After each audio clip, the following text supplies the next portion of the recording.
tengo que ir los lunes que tengo clase y los miércoles tengo por la mañana, así que no voy a poder asistir.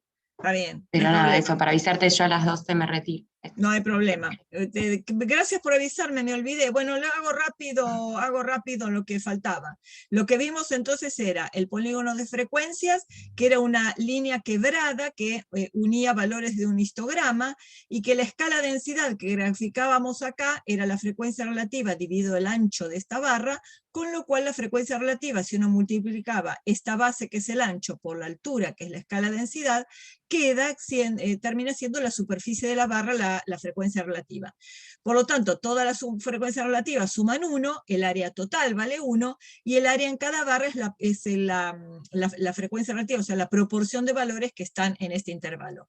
Dijimos que después, si el histograma lo hacíamos de 3000 datos, este polígono quebrado se hacía una línea más suave, y que a medida que el n tendía hacia toda la población, o sea, hacia toda la población completa, este polígono tendía a lo que llamábamos la función de densidad de probabilidad, que era una línea suave que me expresaba la distribución de las probabilidades a todo lo largo de valores de la variable.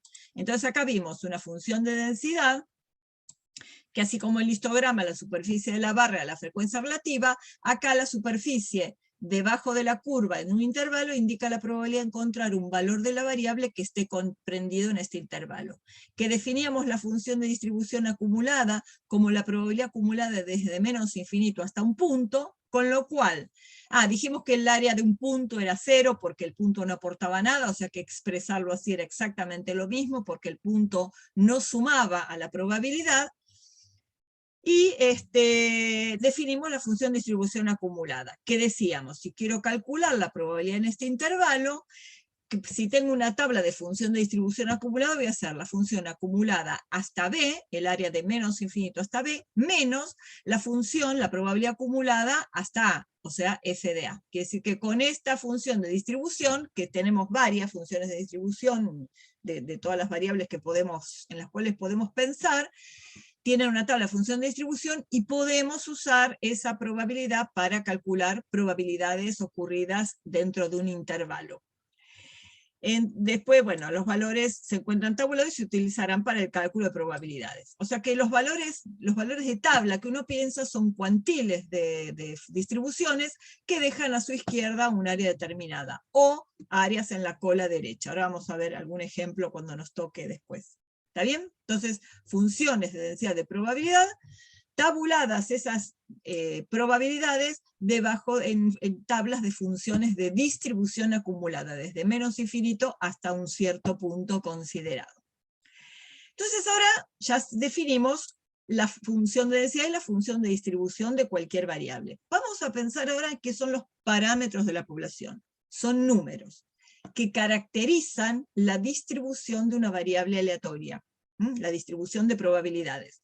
Así como nosotros en las muestras usábamos estadísticos que describían esa muestra y me decían las propiedades que tenía, en la población se definen parámetros. Un paréntesis acá.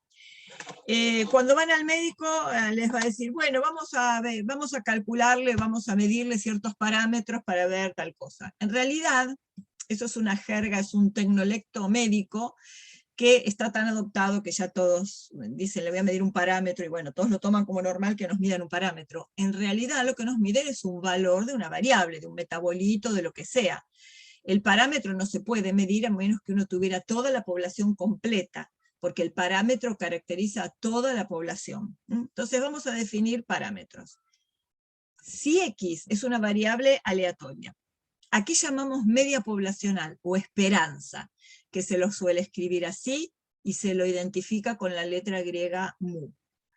Es la media de todos los valores de la población de la variable X. Si yo tuviera toda la población, pudiera medir la variable de interés a toda la población y calcular el promedio, ese promedio sería la esperanza, el valor esperado, la media poblacional.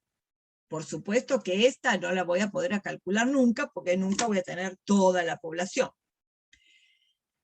Esta era una medida de tendencia central. ¿Por qué? Porque la esperanza es el valor central, es el centro de gravedad donde está el mayor peso de la probabilidad. Así como necesito una medida de tendencia central, necesito una medida de dispersión, la varianza poblacional. ¿Cómo se define? Es la esperanza de x menos mu elevado al cuadrado. Fíjense, les copié acá la fórmula de la varianza muestral, para que de nuevo hagamos el paralelo. Lo que en la muestra era la media x barra, en la población es mu, porque es la media de toda la población. Lo que acá eran valores particulares de x, valores observados de la variable en esta muestra, acá es x, la variable x. Elevado al cuadrado, elevado al cuadrado. Y acá calculábamos el promedio, porque sumábamos y dividíamos por n-1. Bueno, acá calculo la esperanza. Es el valor esperado de esas diferencias al cuadrado. Así que lo que a la muestra es el S cuadrado, a la población es la varianza poblacional. Fíjense que acá lo llamábamos S y la varianza se llama sigma. Esta es la sigma minúscula, sigma al cuadrado.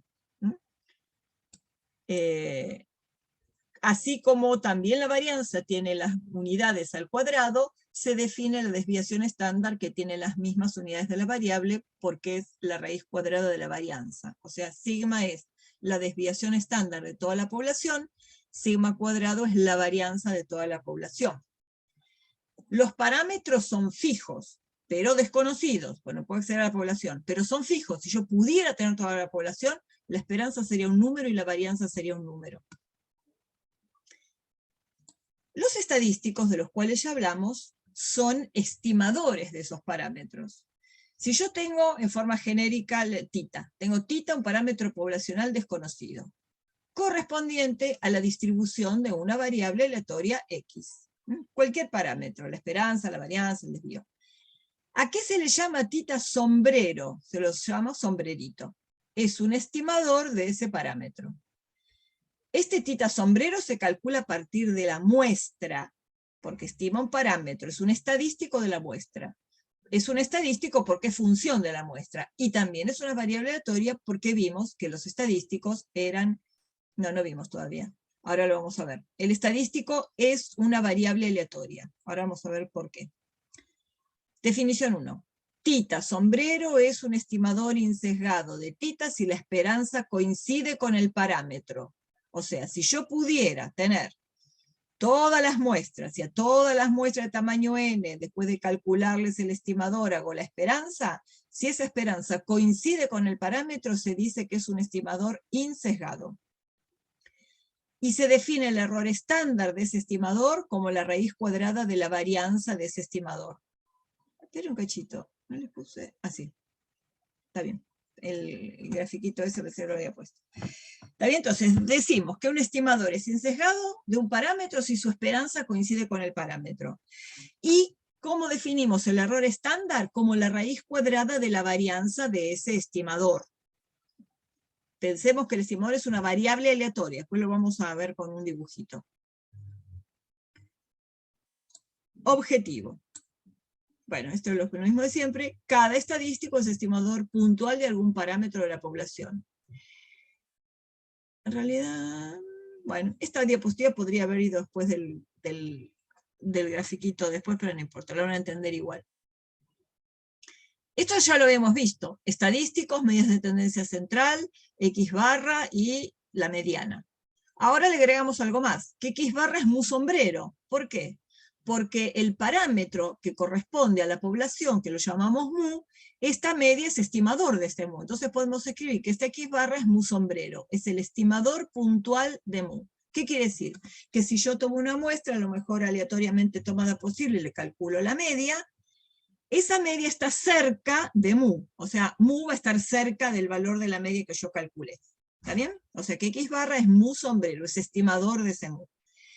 La mediana es estimadora a su vez de una mediana poblacional hipotética que tampoco la conozco porque no tengo acceso a toda la población. La varianza muestral S cuadrado es sigma cuadrado sombrero, es estimador de la varianza poblacional sigma cuadrado. Y la desviación estándar muestral S es sigma sombrero porque es un estimador de este parámetro sigma que es la desviación de toda la población. Para recordar un poco. Bueno. Vamos a pensar en si tiene distribución, como decíamos en el otro de la esperanza del estadístico, vamos a ver si tiene sentido hablar de distribución de estadísticos. Yo tengo una población, con una X definida sobre esa población. con una esperanza mu y con una varianza sigma cuadrado, que si yo pudiera calcularlas, después tendría acceso a toda la población y las podría calcular, la media de toda la población sería mu y la varianza de toda la población sería sigma cuadrado. Yo tomo una muestra de tamaño n, x1, x2, x sub n, como las FSH que medimos.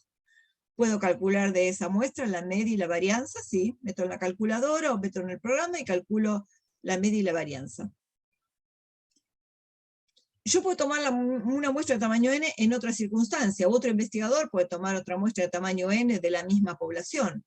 Tendrá valores x1, x2, xn, le podrá calcular la media y le podrá calcular la varianza. ¿Cómo serán estas medias y estas varianzas entre sí? De la misma población. ¿Verdad que van a ser parecidas? ¿Esperarían que fueran exactamente iguales porque vienen de la misma población?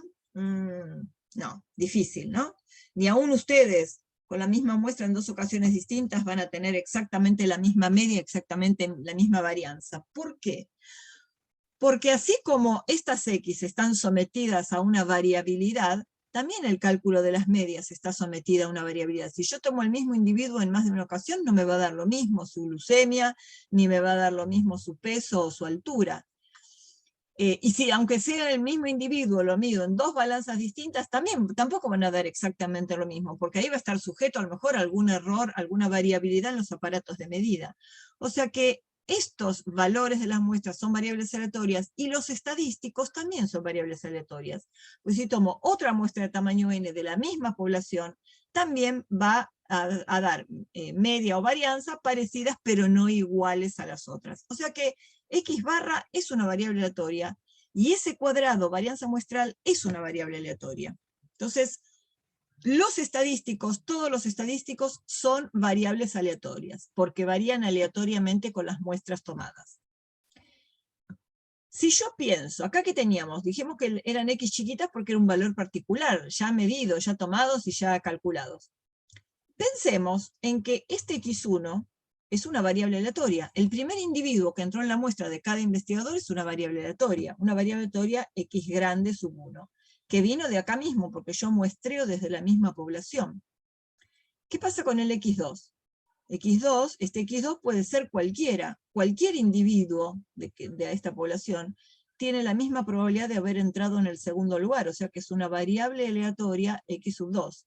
Y así lo mismo con cada uno hasta las X sub n. Entonces puedo pensar que esta n-upla de variables aleatorias que salieron de acá, la puedo llamar muestra aleatoria de una variable X si tienen dos características fundamentales. Son independientes. O sea, yo no mido el mismo individuo dos veces.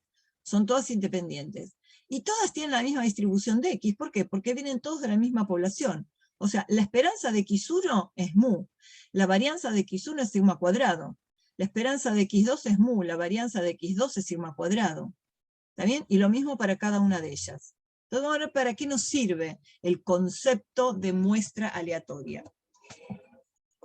Acuérdense que yo pensé a la X barra la habíamos escrito como 1 sobre n por la suma de estos x y chiquitos. Pero ahora, si definí muestra aleatoria, puedo pensar esta X barra como un planteo teórico, un cálculo teórico hipotético de suma de estas variables x y dividido n. O sea que es una variable aleatoria. ¿Por qué? Cuando yo tome esta muestra y me dé este valor, este valor de X barra va a ser un valor de esta variable. Este valor de X barra va a ser un valor de esta variable, y así sucesivamente. Por eso la puedo pensar en general como una construcción de promedios de variables aleatorias XY, donde son estas con estas propiedades. Y ese cuadrado también es una variable aleatoria, pensada como una construcción de desvíos de medias al cuadrado, sumadas y promediadas, donde estas XY son todas estas.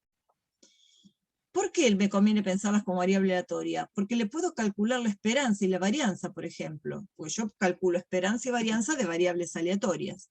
Y ahí era lo que habíamos definido como insesgado. Entonces, si x1, x2, xn es una muestra aleatoria de la variable x, con esperanza mu y varianza sigma cuadrado, y defino a x barra de esta manera, yo puedo ahora calcular los parámetros.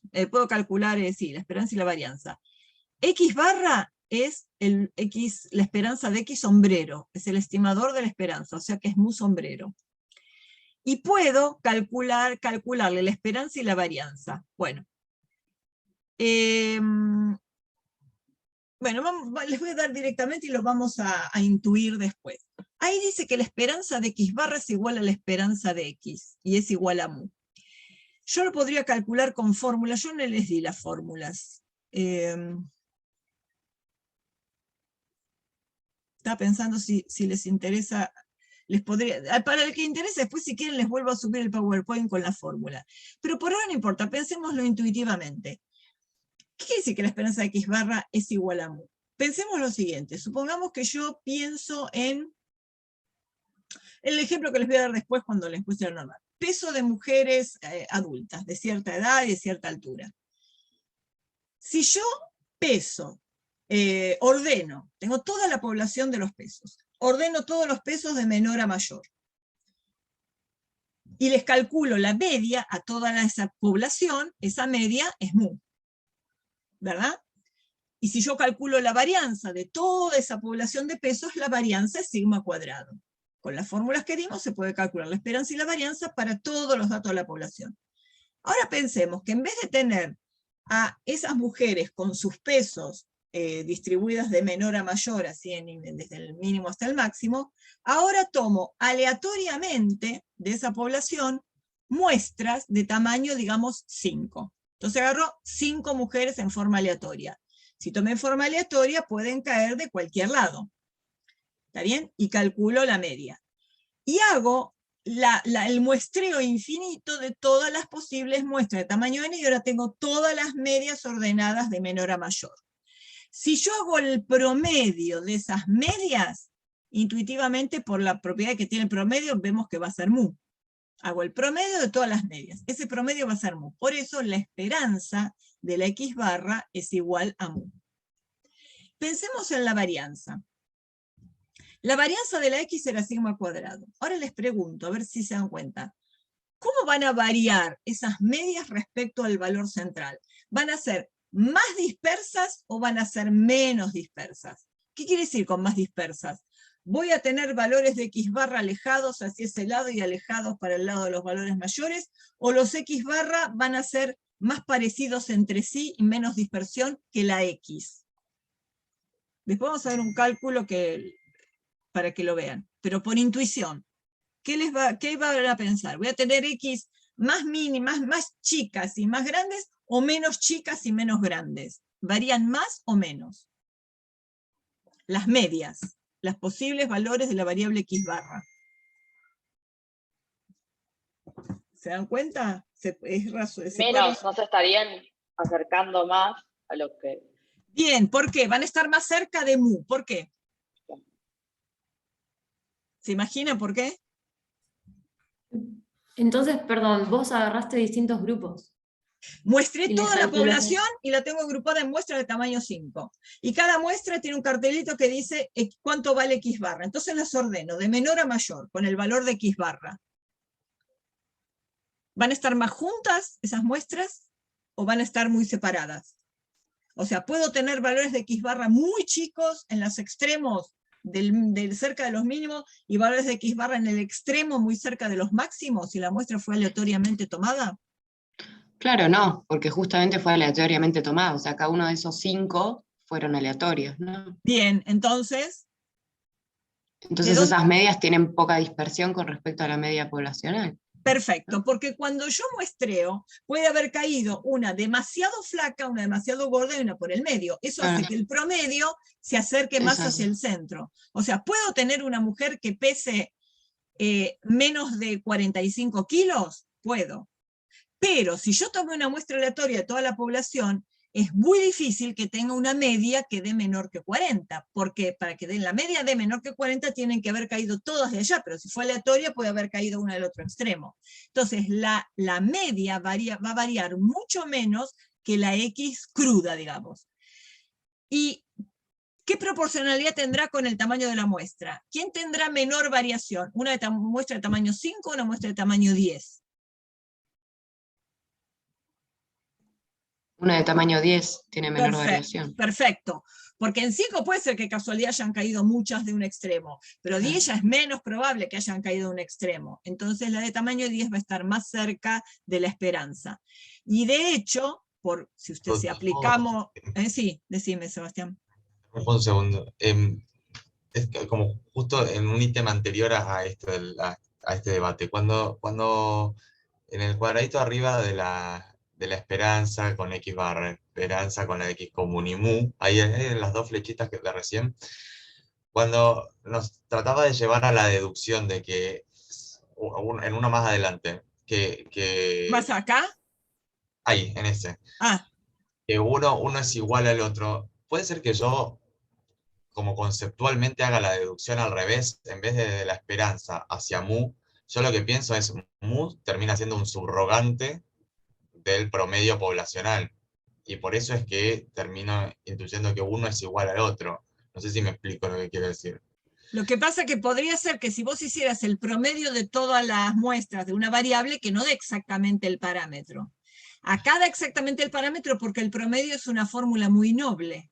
Y el promedio de los promedios es la misma media. Pero podría ser que no. Okay. Podría ser. Lo que pasa es que el promedio es una función muy noble y por eso la esperanza coincide con el parámetro. Pero depende cómo vos plantees la fórmula de un estimador, podría ser que no fuera un estimador insesgado. Pero la media justamente sí. Yo después, si quieren, les tengo la deducción. Lo que pasa es que para hacer la deducción de esto hay que aplicar, acá, propiedades de la esperanza. Esto se hace así. La esperanza, esto es una constante por una suma de variables. La esperanza de una constante por una variable es la constante por la esperanza de la suma. Pero la esperanza de la suma es la suma de las esperanzas. Entonces esto queda terminando una fórmula n veces por mu dividido n, y cuando se simplifica queda directamente mu. O sea, se demuestra por fórmulas, pero por eso se los dije intuitivamente para no darles la fórmula. Pero después si quieren les vuelvo a subir el PowerPoint y para el que le interese están las fórmulas. Para que se demuestra con fórmulas, que la esperanza coincide con el parámetro. Y esto también se demuestra por fórmulas, porque la varianza de una constante por una variable, la constante sale al cuadrado. Entonces, la varianza de acá, la 1 sobre n, sale al cuadrado. Por eso queda acá el sigma cuadrado dividido un n que quedó en el denominador. Todo es por propiedades de esperanza y varianza. Pero intuitivamente se ve también. Y después vamos a ver un ejemplo donde después que veamos la campana de Gauss, van a ver qué tanto menos varía la variable aleatoria X barra, para ver eso de los valores extremos que acabamos de decir. Yo no sabía, como era un curso tan corto, no sabía si ponerles demostraciones de fórmulas o no, y dije, bueno, no pongamos demostraciones, pero después se las voy a agregar y para que lo vean. Con esto vemos que cuanto mayor es el tamaño de muestra, menor es la varianza de la media. Porque ahora les voy a mostrar un dibujito que van a ver cómo se compensa eso. Si la varianza de la media es sigma cuadrado sobre n, acuérdense que dijimos que el error estándar era la raíz cuadrada de la varianza. Y si la varianza de la media es sigma cuadrado sobre n, la raíz cuadrada de esto queda sigma sobre la raíz de n. Por eso el error estándar de x barra es el sigma sobre la raíz de n y el estimado es s sobre la raíz de n, que es lo que pusimos en la diapositiva anterior, que cuando se expresaba el error estándar era el s sobre la raíz de n. Eso sale porque es la raíz cuadrada de esto, y porque estimamos el sigma con el S. ¿Se entendió esto? Todo el proceso hasta llegar hasta acá. La varianza de la media es la varianza de X dividido N. El error estándar va a ser la raíz cuadrada de esta varianza. Lo que se llama error estándar o el desvío estándar de la media es lo que se llama el error estándar.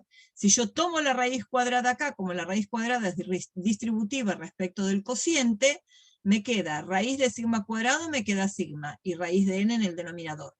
Pero como no tengo toda la población y la tengo que estimar, y como el estimador de sigma es la desviación estándar de la muestra, el error estándar sombrero o estimado es el S sobre la raíz de n. El error estándar de la media, estimado por la muestra. Y ahí te queda al revés como la interpretación, o sea, a mayor n, como está con raíz cuadrada, a mayor n tenés... No, igual te queda... Está en el denominador en los dos lados. Acá influye más porque está n, acá influye un poco menos porque es la raíz cuadrada, pero en ambos está en el denominador, sí, es importante, bien que lo preguntaste. En ambos está el denominador, o sea que a mayor n, menor varianza y también menor error estándar, en distinta proporción, pero es menor porque no sale del denominador. Además, el S cuadrado es un estimador insesgado de la varianza poblacional, o sea que la esperanza de S cuadrado es sigma cuadrado. ¿Qué quiere decir? Que si yo pudiera tomar todos los valores posibles de todas las muestras, su S cuadrado, y calcular el promedio del S cuadrado daría sigma cuadrado. Esa demostración, que es un choclo, que tampoco se las di, pero si quieren se las agrego al final después como anexo, eso asegura de que sea un estimado sesgado justamente porque dividimos por n-1. Esa es la razón por la cual uno divide, cuando calcula el S cuadrado, divide por n-1 y no por n. Porque en el último paso de la demostración de esta esperanza queda sigma cuadrado multiplicado por n-1 sobre n-1, y al simplificarse la esperanza queda sigma cuadrado. Si uno no dividiera por n-1, el S cuadrado no sería un estimador insesgado de la varianza. ¿Qué es insesgado? Que va directo al centro, que apunta directamente al parámetro. Si no dividieras por n-1, no sería insesgado. Bueno, ahora vamos a meternos en la campana de Gauss. Hay un problema con, este video está en YouTube, hay un problema porque los videos que están metidos en el PowerPoint, no sé por qué el Zoom ustedes no me lo pueden escuchar. No sé qué problema de configuración tiene el Zoom. Entonces yo se los voy a ir contando.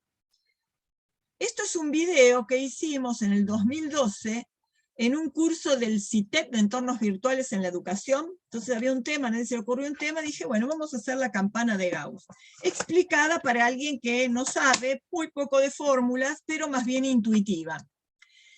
Dura exactamente, ¿qué pasó? Se me fue. Dura exactamente 5 minutos. Yo lo voy a poner, ustedes no creo que lo escuchen, voy a poner el sonido bajito, así yo les voy reproduciendo más o menos lo que va diciendo. Pero lo que vale es la idea. Acá está igual YouTube, si quieren después lo ven. Esto dice así. Espera. No se puede reproducir archivos multimedia. El Zoom de la facultad es medio en eso, medio quisquilloso. Entonces, esperen, se los voy a mostrar desde acá.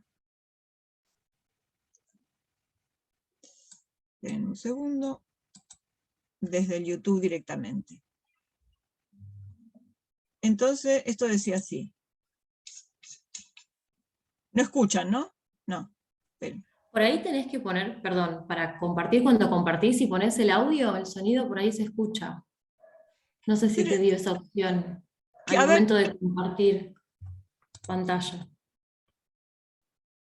Vos decís que al momento de compartir pantalla se puede compartir el audio. Claro, abajo te da la opción de compartir el audio de tu computadora. No me digas Probablemente eso. ahí Espera. ¿Y dónde está? Espera un cachito. tendrías que dejar de compartir y volver a ¿Compartir compartir. sonido? Claro. Ay, no me digas que era eso. A ver, espera. ¿Se escucha? Y la introduciremos con un ejemplo. ¿Se escucha? ¿Ahora sí? Sí, se Eso escucha. era, gracias. No. Gracias. Bueno, son 5 minutos, se los hago escuchar entonces.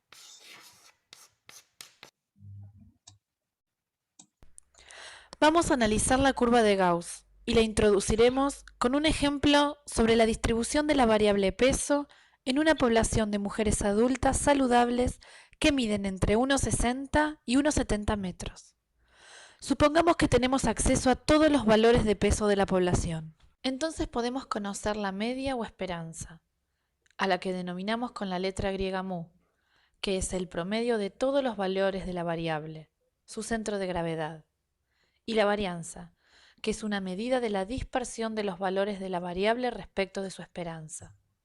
Si a todos los valores de la variable les medimos la distancia a la media, elevamos al cuadrado para evitar las distancias negativas y calculamos la esperanza de estos valores, habremos calculado la varianza, a la que designamos con la letra griega sigma al cuadrado. Sin embargo, la varianza tiene la magnitud de la variable al cuadrado. Por lo tanto, se define la desviación estándar como la raíz cuadrada de la varianza sigma y se constituye como una medida de dispersión con las mismas unidades de la variable. Ubiquemos en un eje horizontal los pesos de estas mujeres, entre 38 y 78 kilogramos, y marquemos sobre él a la media de la población, y a la media más menos una desviación estándar, y la media más menos 2 desviaciones estándar. Ubicaremos en este eje a toda la población en orden creciente de pesos. Es evidente que habrá pocas mujeres en el extremo inferior izquierdo, muy flacas, pocas en el extremo superior a la derecha, muy gordas, y que la mayoría estarán ubicadas en un intervalo central. Así, el 68% de los valores se encontrará en el intervalo constituido por la media más menos una desviación estándar, y el 95% de los valores en el intervalo constituido por la media más menos 2 veces la desviación estándar. Entonces, estas mujeres, para poder ubicarse donde indica su peso, no tendrán más remedio que encimarse unas con otras, metafóricamente hablando. Si dibujamos una línea roja que marque sobre el eje de las ordenadas, vertical, la densidad de mujeres en la zona correspondiente al eje del peso, veremos que es muy baja en pesos bajos, que va aumentando la densidad cuando nos acercamos al centro y que vuelve a disminuir la densidad cuando llegamos a las mujeres muy gordas, porque hay menor densidad de ellas en la población. Hemos dibujado la curva normal o campana de Gauss. La ecuación de la curva es la que escribimos arriba a la derecha. Observen que el eje de simetría de las curvas es la recta x igual a mu. Si tomamos alguna mujer de la población y medimos su peso, es seguro que va a caer en algún valor debajo de la curva. Es decir, que podemos escribir que la probabilidad de encontrar un valor de peso entre menos infinito y más infinito es 1, porque es totalmente seguro que lo encontraremos en ese intervalo. Esto lo decimos así: el área total debajo de la curva vale 1. Y si queremos calcular la probabilidad de que una persona tomada al azar de esa población tenga valores de peso dentro de un intervalo, tendremos que calcular el área debajo de la curva dentro de ese intervalo. ¿Qué pasaría si la población tuviera mayor dispersión de los valores alrededor de la esperanza? Es decir, mayor varianza y por lo tanto mayor desviación estándar. Pasaría algo como esto. El máximo de la curva bajó y ahora es posible encontrar más valores extremos hacia ambas colas de la distribución. Hay más mujeres extremadamente flacas y más mujeres obesas. ¿Justifica la fórmula de la ecuación que el máximo de la curva baje? Sí, así es. Si nos ubicamos en el centro de la curva, cuando x vale mu, el exponente vale 0. E elevado a la 0 es 1. Entonces, el valor sobre la ordenada será 1 sobre raíz de 2 pi por sigma al cuadrado. Y como sigma cuadrado está en el denominador, cuanto mayor sea, menor será el valor sobre la ordenada. Hay muchas variables en el universo que siguen una distribución normal, y esto es interesante porque la mayoría de la estadística inferencial se apoya sobre el concepto de la campana de Gauss. La campana de Gauss nos rodea.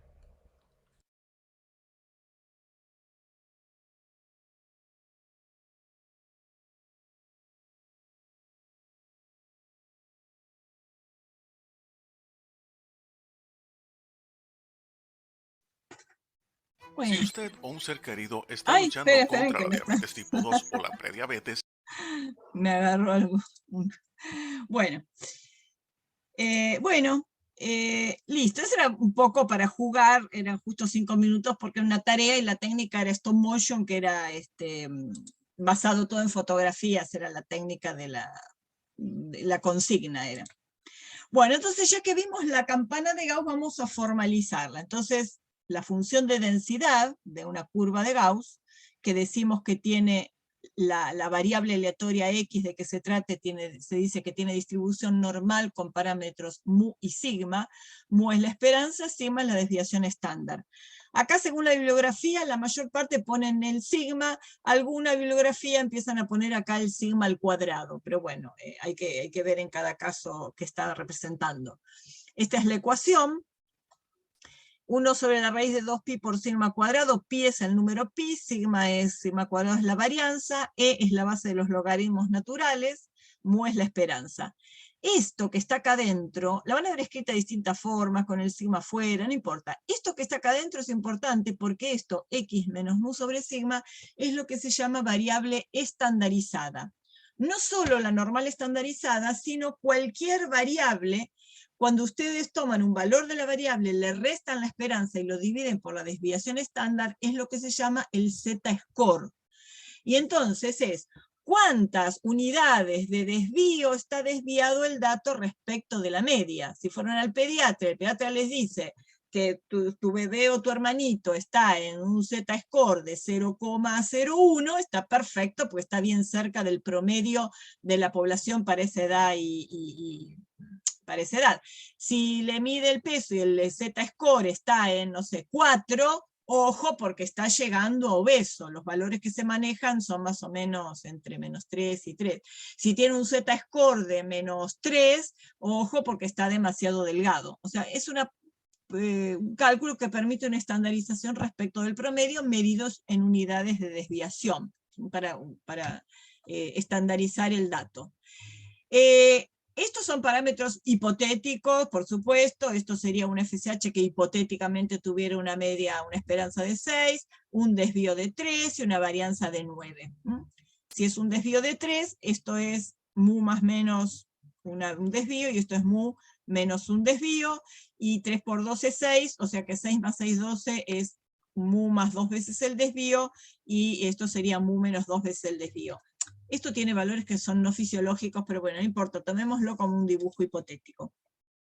Es una función de densidad de probabilidad, de una variable aleatoria particular que tiene esas características, y que es simétrica respecto de este valor central. El área total debajo de la curva vale 1, como cualquier función de densidad, y una particularidad es que es simétrica respecto de mu. Entonces ustedes díganme, dijimos que mu era la esperanza, pero ¿qué es además? Si la distribución es simétrica, y si el área total debajo de la curva vale 1, y que esto divide a la distribución en 2. ¿Qué sería este mu, además de ser la media? El segundo cuartil. Exacto, la mediana. El segundo cuartil, lo que llamamos la mediana, el percentilo 50.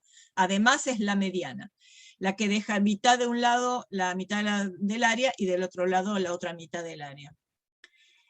La particularidad que tiene la campana de Gauss y todas las campanas de Gauss es la siguiente. Entre mu más menos una vez sigma está el 68,2% de todas las observaciones.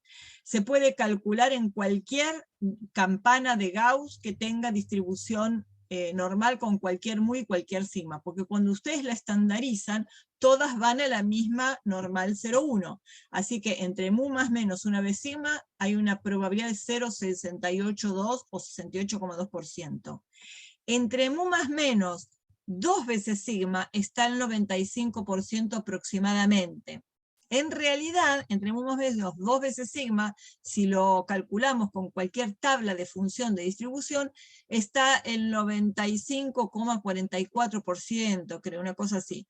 El 95 exactamente está entre mu más menos 1,96 por sigma. Si alguna vez le suena el 1,96, es de eso, de este valor, de esta probabilidad que está entre mu más menos 2 veces sigma.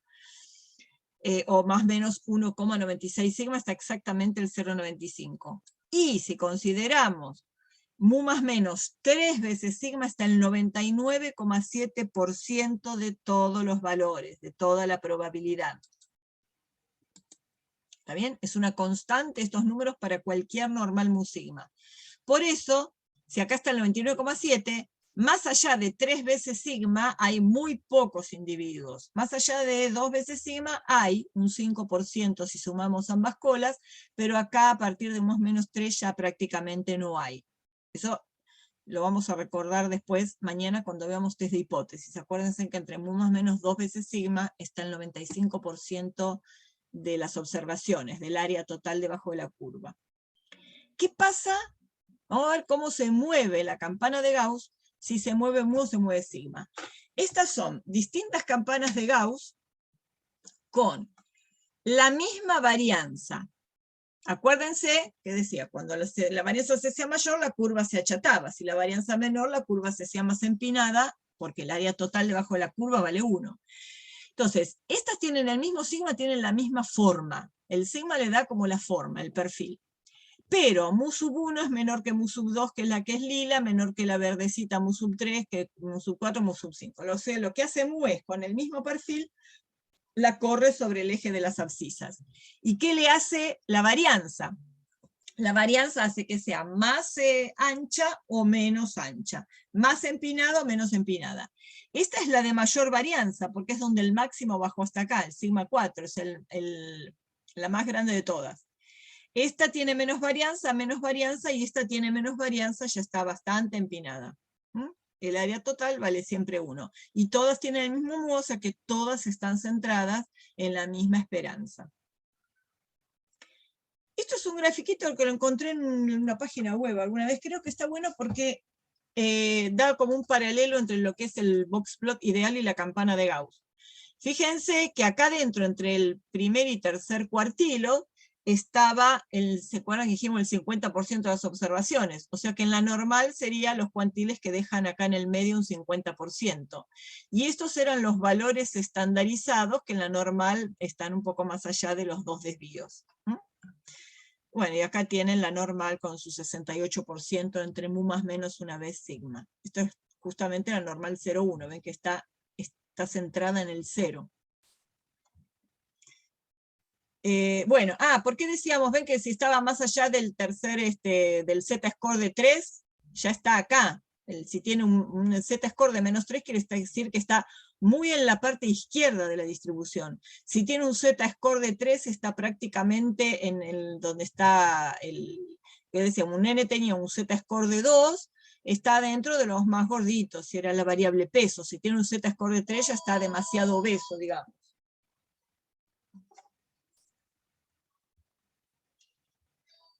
Bueno, ¿de acuerdo? Entonces, ¿se acuerdan lo que vimos de la distribución de la media muestral? Que si esta era una muestra aleatoria de X con esperanza mu y varianza sigma cuadrado, esta era X barra, la esperanza de X barra era mu, la varianza era sigma cuadrado sobre n, el error estándar era sigma sobre la raíz de n. Esto, cuando vimos esto, todavía ni siquiera habíamos visto la campana de Gauss. O sea, estas propiedades son para cualquier variable aleatoria X. Muestramos desde cualquier X. Pero ahora vamos a verlo específicamente, estas propiedades, si la X tiene distribución normal. Entonces, si la X es normal, con esperanza mu y desviación estándar sigma, la X barra va a tener también distribución normal porque es una media de normales. La esperanza de X es la misma que la de X barra, o sea que la esperanza es mu. Y la varianza de X barra es sigma cuadrado sobre n, y el error estándar es sigma sobre la raíz de n. O sea que si X tenía desvío sigma, X barra tiene desvío sigma sobre la raíz de n. ¿Está bien? Con las propiedades que vimos, ahora específicamente para la campana de Gauss. Entonces ahora vamos a comparar las dos funciones de densidad de probabilidad. Con estos datos, ¿cómo van a estar ubicadas? Si la esperanza de X es mu y la esperanza de X barra también es mu, ¿dónde va a estar ubicada?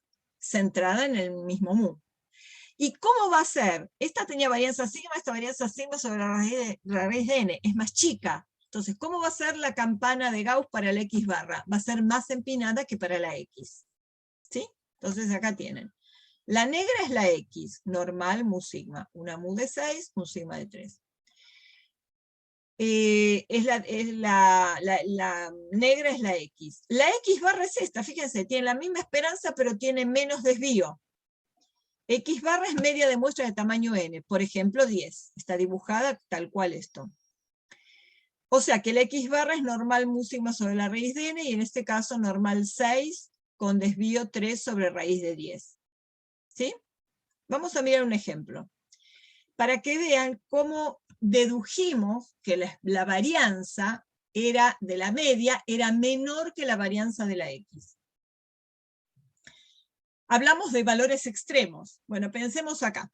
Si esta fuera la FSH, si yo marco una línea acá en el 6, me pregunto, ¿cuál es la probabilidad de que, sobre la curva negra estamos, de que si yo tomara una mujer de esa población, tuviera un valor de FSH mayor que 11. Lo puedo calcular con las tablas y si la esperanza es 6, veo cuál es la probabilidad de encontrar un valor de X mayor que 11, dada una X con estos parámetros. Voy a una tabla y busco esa probabilidad. Estandarizo o, si es un programa, lo busco en las probabilidades.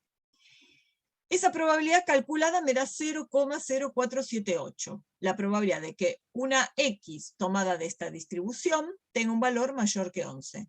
Es un valor relativamente extremo, porque hay solo menos de un 5% de individuos de esta población que tienen valor de la variable mayor que 11. ¿No? Eso quiere decir la probabilidad de que X sea mayor que 11. Es esto. Es esto, ¿no? Es esta probabilidad que rayamos acá. Toda esa área es el 4,78% del área total. Es la probabilidad de que la variable X tome un valor mayor que 11. Ahora yo me pregunto, si yo tomara muestras de tamaño 10, ¿cuál sería la probabilidad de que la media de una muestra de tamaño 10 me diera mayor que 11? Si lo voy a calcular, ¿qué sería el área debajo de la curva roja? Y esa área es 0, son 7 ceros, es 7 por 10 a la menos 8, esa probabilidad. Bajó de 0,0478, de 4 por 10 a la menos 2, a 7 por 10 a la menos 8. ¿Ven qué tan empinada es esta curva y cómo es prácticamente imposible encontrar un valor extremo de la media cuando sí era posible encontrar un valor extremo de la X? ¿Se entendió? Este cálculo es casi de forma intuitiva ver que la curva se hace más empinada y que la probabilidad de valores extremos se achica muchísimo, si hablamos de variable X barra. Esto, les muestro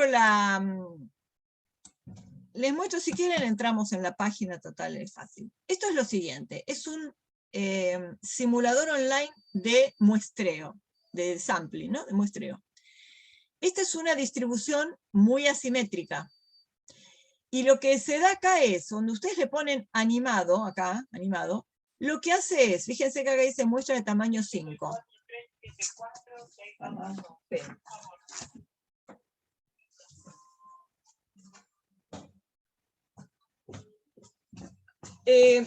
Acá se está muestreando desde esta distribución, ve que esto tiene una cola derecha, tiene una asimetría hacia la derecha marcada. Tenemos una gran densidad de probabilidad acá y la densidad baja hacia valores grandes.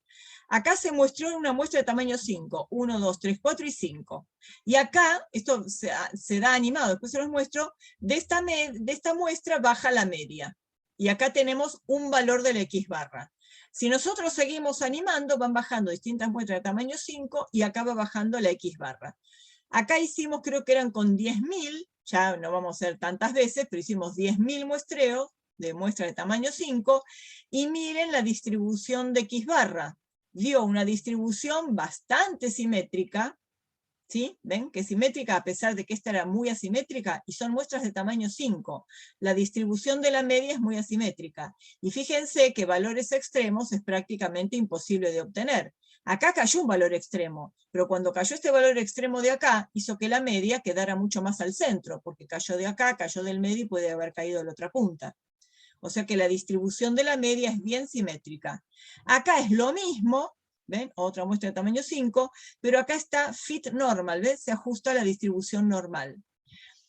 Esto es el corolario de un teorema que se llama teorema central del límite, que dice que cualquiera sea la distribución de la variable original, tomando muestras de tamaño n, con n's grandes, acá no fue tan grande tampoco, fue de tamaño 5, tomando muestras de tamaños grandes, la distribución de la variable X barra es normal.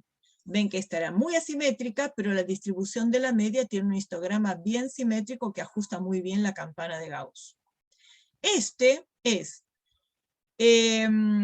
fíjense, ¿qué cambiamos acá? N igual a 20, estas eran muestras de tamaño 20. ¿Y qué pasó cuando las muestras son de tamaño 20?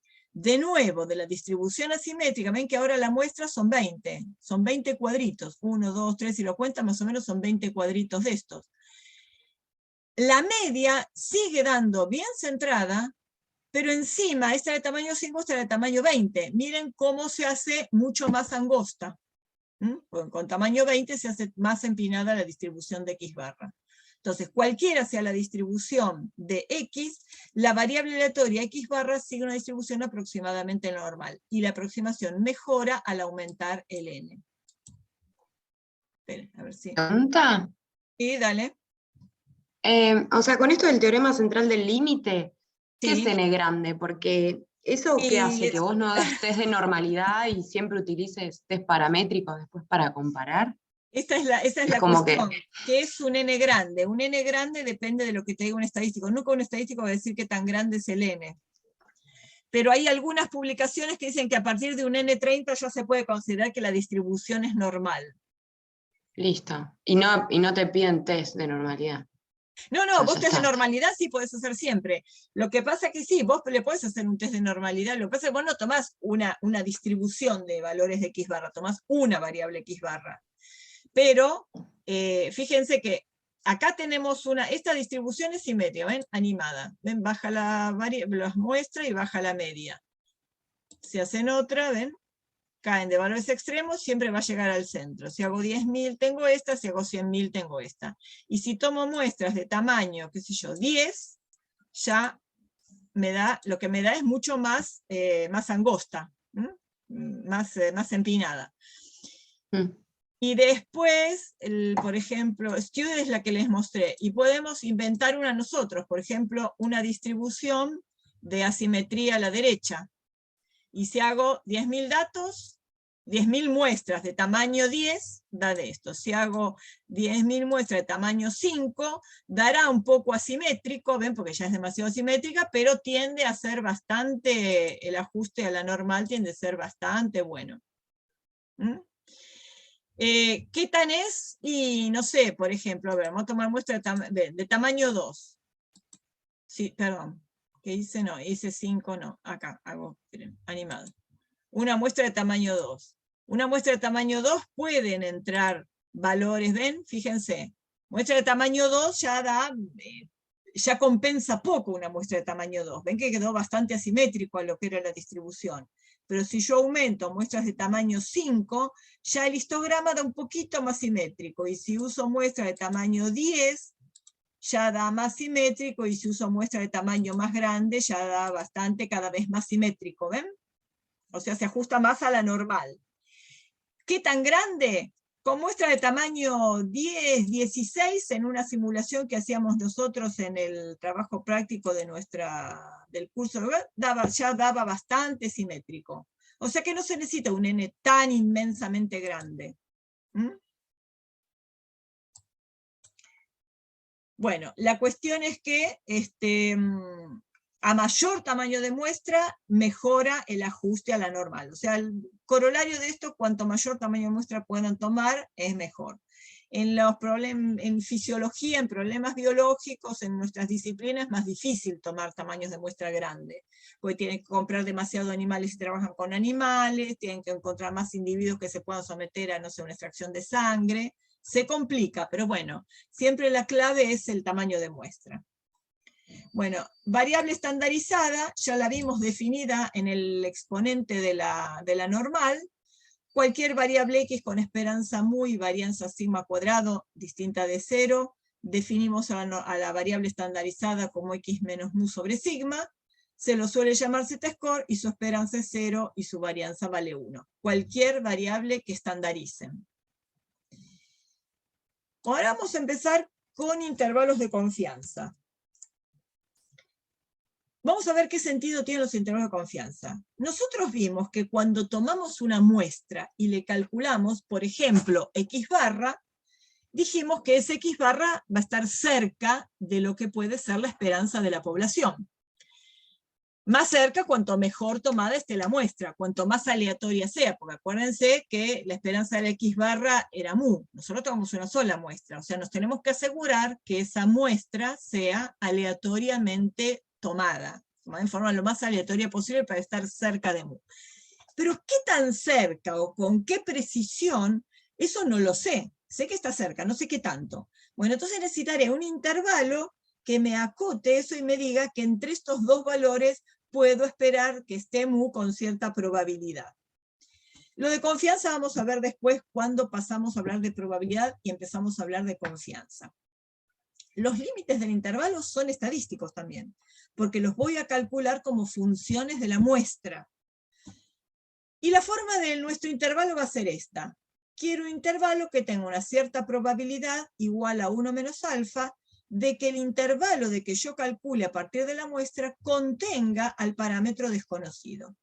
Esto 1 menos alfa lo fijo en general en 95%. Los programas, los software de estadística, por defecto lo hacen en 95%. Después vamos a ver que no sea ni menor que 0,90 ni mayor que 0,99 el intervalo. Después vamos a ver por qué. Acá, entre 0,90 y 0,99. Por defecto en 95%, pero van a tener esta fórmula general. Vamos a ver primero más fácil, que sería el intervalo de confianza para la esperanza, o sea, para mu, de una variable normal, y por ahora, solo por una cuestión didáctica, vamos a suponer que la varianza poblacional sigma es conocida. No es el caso más real, pero vamos a suponer por ahora que la conocemos. O sea, tengo una X que tiene distribución normal, con esperanza mu y desviación estándar sigma. Y quiero un intervalo de esta forma. Probabilidad de que mu esté entre el límite inferior y el límite superior, y esa probabilidad sea igual a 1 menos alfa. Entonces, nosotros de acá, para llegar a esa fórmula, nos vamos a hacer dos preguntas. Bueno, primera, ya está la respuesta. Primera, ¿con quién estimo, con qué valor de la muestra estimo a este mu? Que esto ya lo dijimos antes, con X barra. Por ahora lo puse en mayúscula porque es variable aleatoria, depende de qué muestra tome. ¿Qué otra cosa necesitaría saber? A ver, X barra es variable aleatoria. ¿Qué necesitaría saber para llegar a plantear esto? Probabilidad de que el valor obtenido de la muestra contenga, o sea que estos estadísticos muestrales contengan el valor de mu con probabilidad 1 menos alfa. La clave es probabilidad. ¿Qué necesito saber ahora? Si voy a tener que plantear una probabilidad. Necesito saber a qué tabla voy a ir a calcular probabilidad. ¿Dónde voy a buscar los valores que necesiten para acotar este valor de mu? Y para eso necesito saber qué distribución tiene este estadístico pensado como variable aleatoria. Entonces, ¿qué distribución sigue la X barra? Por lo que vimos antes, si la X era normal mu sigma, entonces la X barra es normal mu sigma sobre la raíz de n, ¿no? Por lo que vimos en una diapositiva anterior. La misma esperanza y el desvío es sigma sobre la raíz del tamaño de la muestra. Por lo tanto, si X barra tiene esta distribución, yo puedo estandarizar a esta X barra restándole su esperanza y dividiéndola por su desviación estándar. ¿Por qué? Por lo que dijimos acá. A cualquier variable que yo le restara su esperanza y la divido por su desviación estándar, voy a tener una variable estandarizada con esperanza 0 y varianza 1. Entonces, si la X tiene estos parámetros, cuando yo le reste mu y lo divida por su error estándar, voy a tener una normal 0,1. ¿Está bien? Entonces ahora digo, bueno, vamos a calcular, esta probabilidad en general es el 95%, y sé que voy a estar debajo de una curva de distribución normal 0,1, entonces dibujemos esa curva. Es esta función de densidad de probabilidad de la normal 0,1. La esperanza es 0.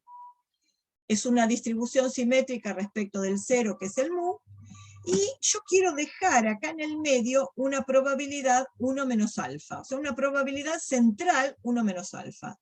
Por convención, voy a dejarla centrada esa probabilidad, esa área. Por lo tanto, el área de las colas será, si el área total es 1, el área en las colas me quedará alfa, porque 1 más 1 menos alfa es 1. Y por convención también la voy a dividir la mitad en cada cola. Entonces, acá me queda un alfa sobre 2, acá me queda un alfa sobre 2, si sumo 2 veces alfa sobre 2 más esto me da el área total que vale 1, y este puntito que me deja en la cola derecha un área alfa sobre 2, lo llamo también por convención el nombre de la distribución z, la normal 0,1, z, con un área alfa sobre 2, porque es alfa sobre 2 lo que deja en la cola derecha. Como esta distribución es simétrica respecto de 0, este otro valor que deje en la cola izquierda un área alfa sobre 2 se llamará menos zeta alfa sobre 2. Porque si son simétricos respecto de 0, tienen el mismo valor absoluto, este positivo y este negativo. Este es el 1,96 que dijimos antes, este será el menos 1,96. ¿Estamos bien? Entonces, expreso ahora tengo esta probabilidad expresada, con un área 1 menos alfa en el medio. Entonces ahora lo que vamos a hacer es escribir esto. No, escribir esto no, espere, todavía no. Voy a escribir esta probabilidad. Voy a escribir esta probabilidad, lo que leo acá en el gráfico. ¿Qué me dice este gráfico? Que tengo una probabilidad 1 menos alfa de encontrar un valor de la variable que llamamos z que se encuentre entre estos números. Esto se escribe así. Tengo una probabilidad 1 menos alfa de que la variable z esté entre menos z alfa sobre 2 y z alfa sobre 2. Eso es 1 menos alfa. Esta expresión es este dibujo expresado en términos de probabilidad. Ya avancé un paso. Tengo una probabilidad igual a 1 menos alfa. ¿Está bien? Entonces nos vamos acercando a esta expresión. Tengo una probabilidad igual a 1 menos alfa. Ahora, esto es una cosa general para cualquier z. Ahora bajo a mi modelo. ¿Qué me dice mi modelo? Que z es esto. Yo quiero un intervalo de confianza para mu, y tengo una z donde conviven mu y su estimador, su mu sombrero, pensado como variable aleatoria. Entonces, mi z en este momento es esta variable aleatoria x barra menos mu sobre sigma sobre raíz de n. Entonces vamos a reemplazar este z por esto. ¿Está bien? ¿Vamos bien? O sea que la probabilidad de que esto esté entre estos dos valores es 1 menos alfa. Y ahora lo que yo tengo que hacer es llegar a esto. Entonces ahora de esta expresión ya tengo todo lo que necesito. Lo que tengo que hacer es manejarlo algebraicamente para llegar acá. Entonces, ¿qué hago? La escribo acá arriba. ¿Está bien? Es esta misma. Quiero llegar acá. ¿Qué hago para sacarme de encima todo lo que tengo? En principio, este todavía no puedo porque está dentro de una diferencia y está dividido por algo que divide las dos cosas. Lo primero que tengo que hacer es sacarme el divisor. ¿Cómo hago? Multiplico los tres miembros por sigma sobre la raíz de n. En el del medio me quedó simplificado, me quedó un 1. Y en los extremos me quedó multiplicando sigma sobre la raíz de n, multiplicando los valores de tabla. Ahora, ¿qué hago? Me tengo que sacar x barra, lo resto de los tres miembros. Acá está restado con esto que era negativo, acá está restado con esto que era positivo, y acá se fue, porque x barra menos x barra da 0. Me quedó un menos mu. Pero yo no quiero a menos mu, quiero a mu. Entonces, ¿qué hago? Los tres miembros los multiplico por menos 1.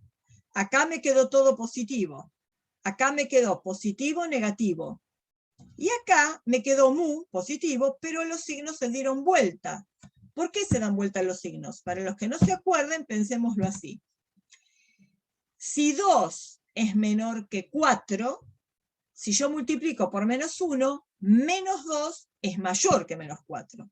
Por eso se dan vuelta los signos. Ahora, esto es mayor que esto, mayor que esto. Pero por convención uno expresa de menor a mayor.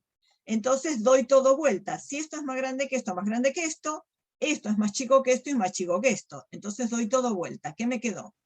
Probabilidad de que esto sea menor que mu, menor que esto. ¿Está bien?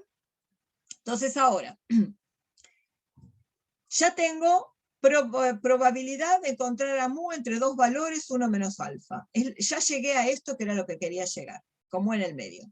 Ahora bien, ¿cuándo uno habla de probabilidad? Uno habla de probabilidad cuando hay algo fijo y algo aleatorio o algo fijo. Por ejemplo, nos ponemos uno enfrente del otro, ¿no? Uno de ustedes conmigo. ¿Qué probabilidad hay de que yo piense un número mayor que el que pensaste vos? Si a mí me gustan los números grandes, va a haber probabilidad más grande que a vos que te gustan los números chicos. Ahora, en el momento que los dos decimos, yo pensé el 5 y vos pensaste el 2. El 5 es mayor que 2. ¿Puedo decir qué probabilidad hay de que 5 sea mayor que 2? No. O es o no es. En ese caso es.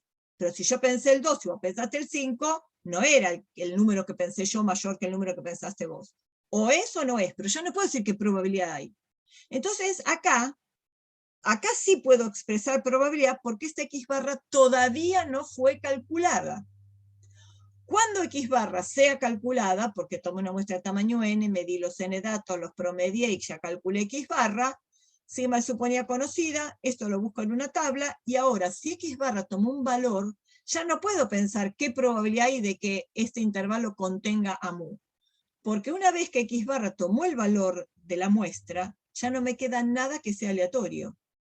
Mu es un número fijo, desconocido pero fijo.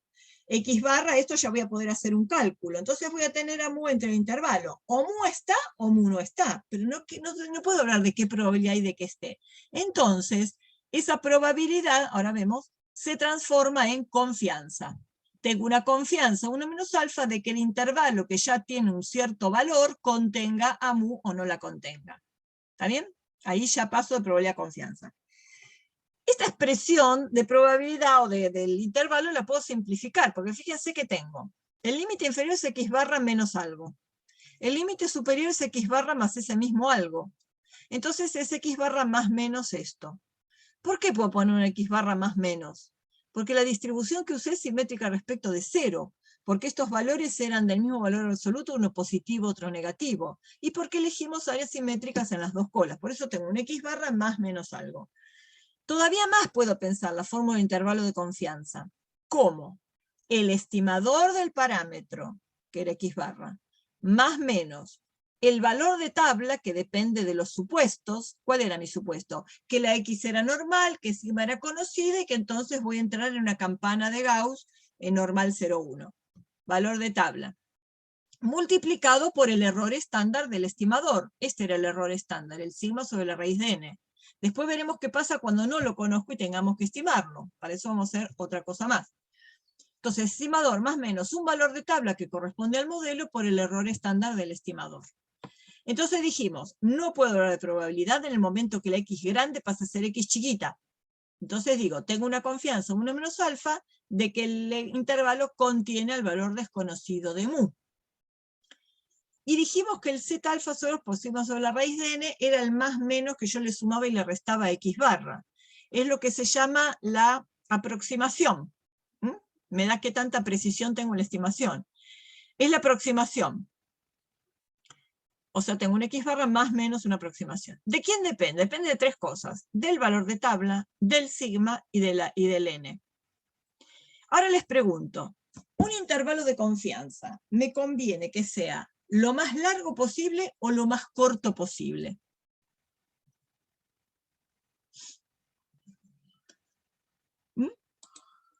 ¿Lo más largo posible o lo más corto posible? Un intervalo largo me conviene. Corto, ¿no?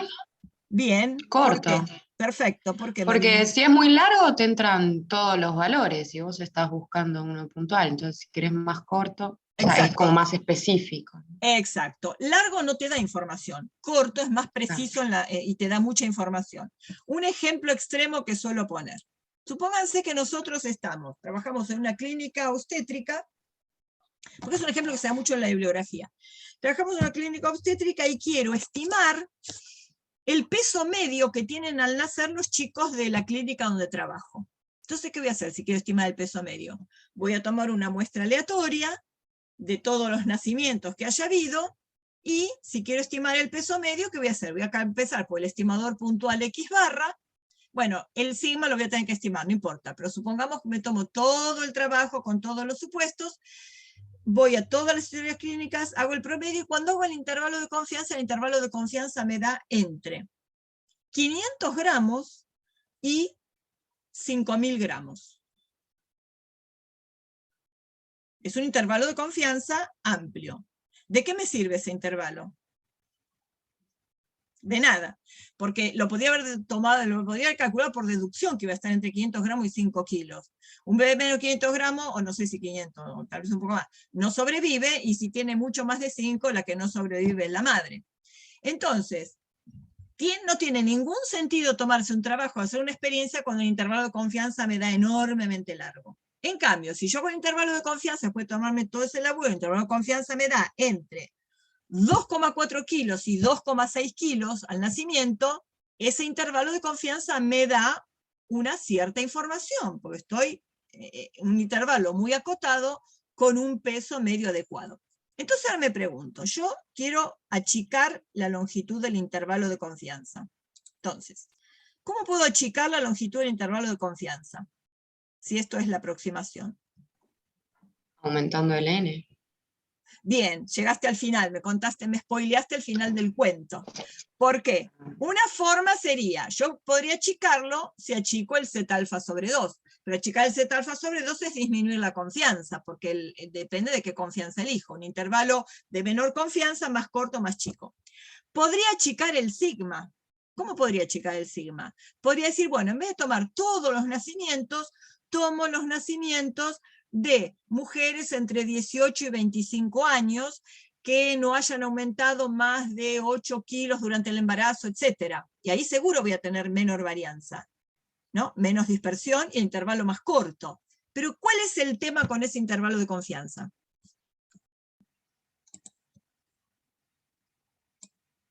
¿Cuál sería el tema con ese intervalo de confianza? ¿Para qué me sirve? Tiene menor varianza y va a ser más corto, pero es solo para esa muestra, ¿no? O sea, es ya solo, deja de ser aleatorio. es aleatorio, pero la conclusión la voy a sacar acerca de una población que tenga las características de los criterios de inclusión y exclusión que use para esa muestra. Va a ser solo para la población de mujeres entre 18 y 25 años que no hayan aumentado más de 8 kilos en el embarazo. Entonces, disminuye la conclusión sobre la población a la cual podemos hacer. Entonces, como dijo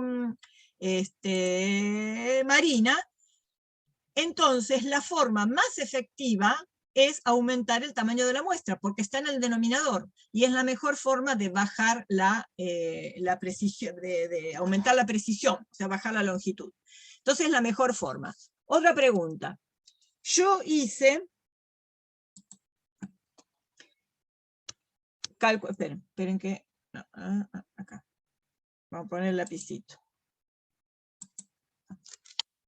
Yo hice un intervalo de confianza, tomé la media, le sumé la aproximación, esto es la aproximación, y le resté, estoy en el aire, perdonen la aproximación. Acá tengo el límite inferior y acá tengo el límite superior. ¿Qué dos datos nos da este dibujito? ¿Qué dos datos tengo de ese dibujo? Uno, ¿cuál es? La longitud del intervalo, ¿no? Uno es la longitud del intervalo. Ay, se me fue el lápiz.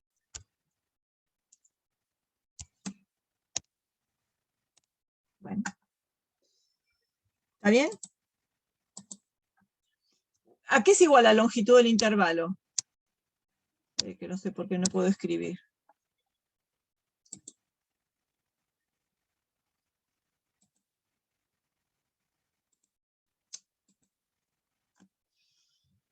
¿A qué es igual la longitud del intervalo?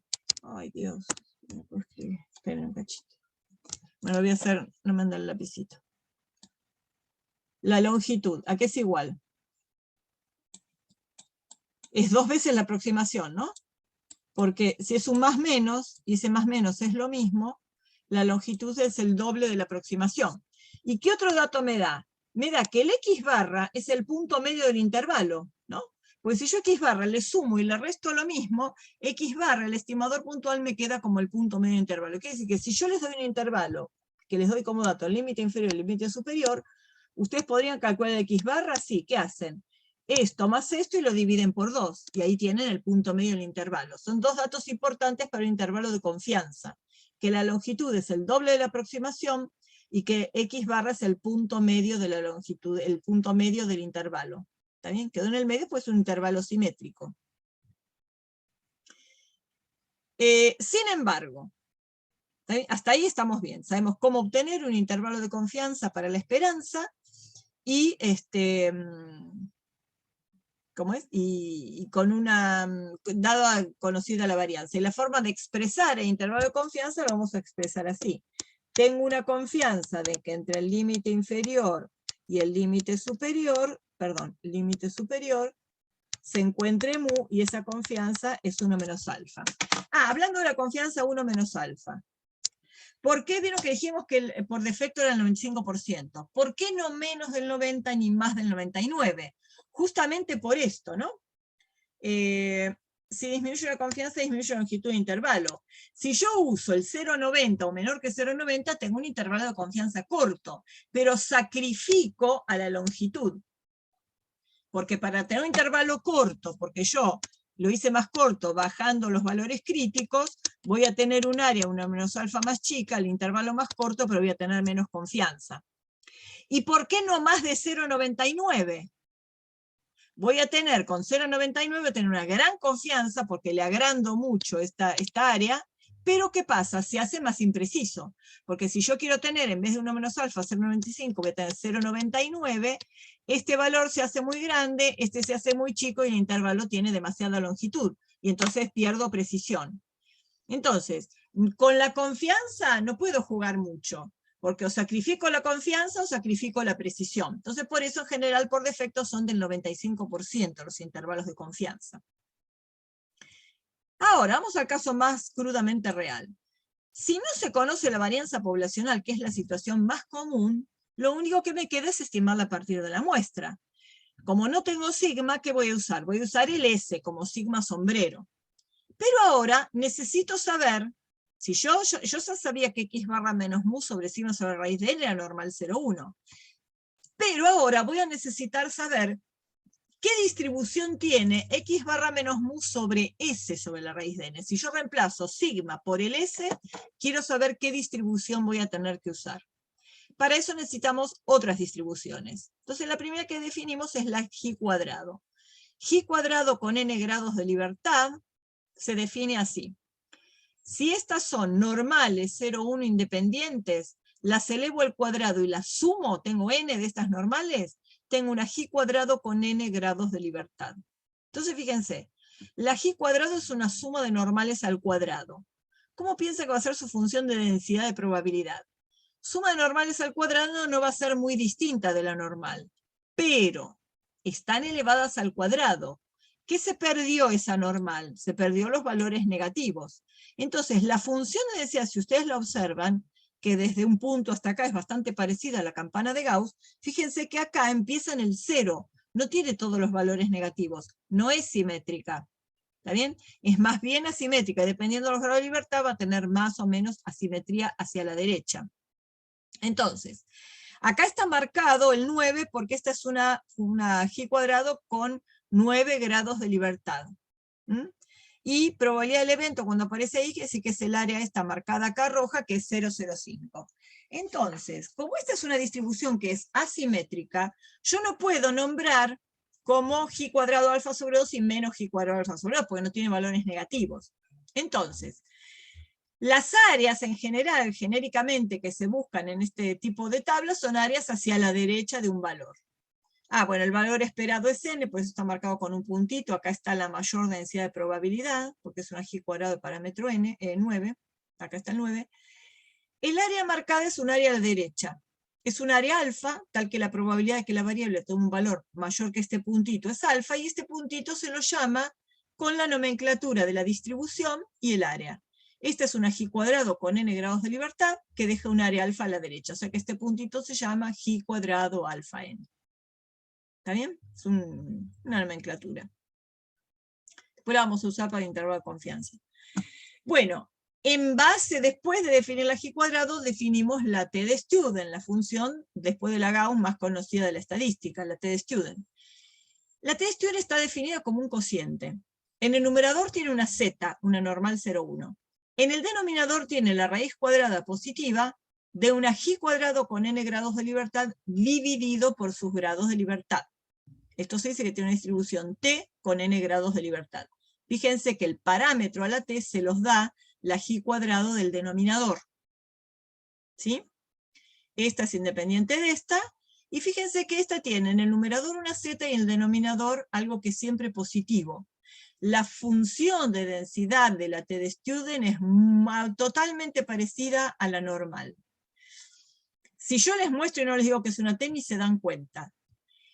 La característica que tiene la T, dependiendo de su grado de libertad, cuando tiene pocos grados de libertad, o sea, la T está definida para muestras de pequeño tamaño. la definió un estadístico que se llamaba Gosset, que trabajaba en una cervecería, y que publicaba cosas de estadística. Cuando inventó, descubrió, desarrolló la distribución T-de-Student, la publicó con el nombre de Student por conflicto de interés, para que no saliera su nombre, o sea que la publicó como un seudónimo de Student. La característica tiene, está hecha para muestras de pequeño tamaño. Cuando el tamaño de la muestra tiende a más infinito, la T de Student tiende a la campana de Gauss. Miren, esta es una T con 9 grados de libertad. Tiene como menos precisión, digamos, tiene colas más levantadas. Es menos precisa que la Z, tiene colas más levantadas. ¿Cómo nos damos cuenta que tiene colas más levantadas? Fíjense, esta es una T con 9 grados de libertad, acá en el medio hay 0,95, ven que la probabilidad del evento son las dos colas y es 5%. Es lo mismo que habíamos marcado en la función de densidad de la campana de Gauss. A ver, bien acá, sí. Esta es la campana de Gauss. Ven que tenemos 1 menos alfa y alfa sobre 2 en cada cola. ¿Cómo nos damos cuenta cuál es Gauss y cuál es Student? Fíjense. Gauss, para acumular 5% en la suma de las dos colas, en el 1,96 ya tenemos 0,025 acá y 0,025 acá. Ven que es un poquito más a la izquierda de 2, y si lo buscan en la tabla es el 1,96. Miren una T con 9 grados de libertad. Nos corrimos ya bastante más del 2 hacia la derecha. 2,600 y algo creo que era. O sea que para acumular 5% en las colas necesitamos irnos más lejos, porque las colas son más levantadas. Entonces, esa es la diferencia entre la T y la Gauss. La T tiene colas más levantadas, es un poco más chata que la campana de Gauss. ¿Está bien? Fíjense que la campana de Gauss acá llega casi hasta 0,4 y la T está más abajo de 0,4, es un poco más achatada. A medida que el tamaño de muestra aumenta, la T de Student se va pareciendo cada vez más a la campana de Gauss. Y en las tablas impresas, si ustedes ven la tabla de Student, cuando llegan a infinitos grados de libertad tienen los mismos valores, los mismos cuantiles que la función de densidad de la campana de Gauss normal 0,1. Bueno, ¿por qué nos sirvió definir esta? Vamos a un poco más. Esperen.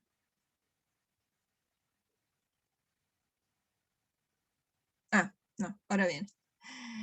Me olvidó poner lo que sigue, no.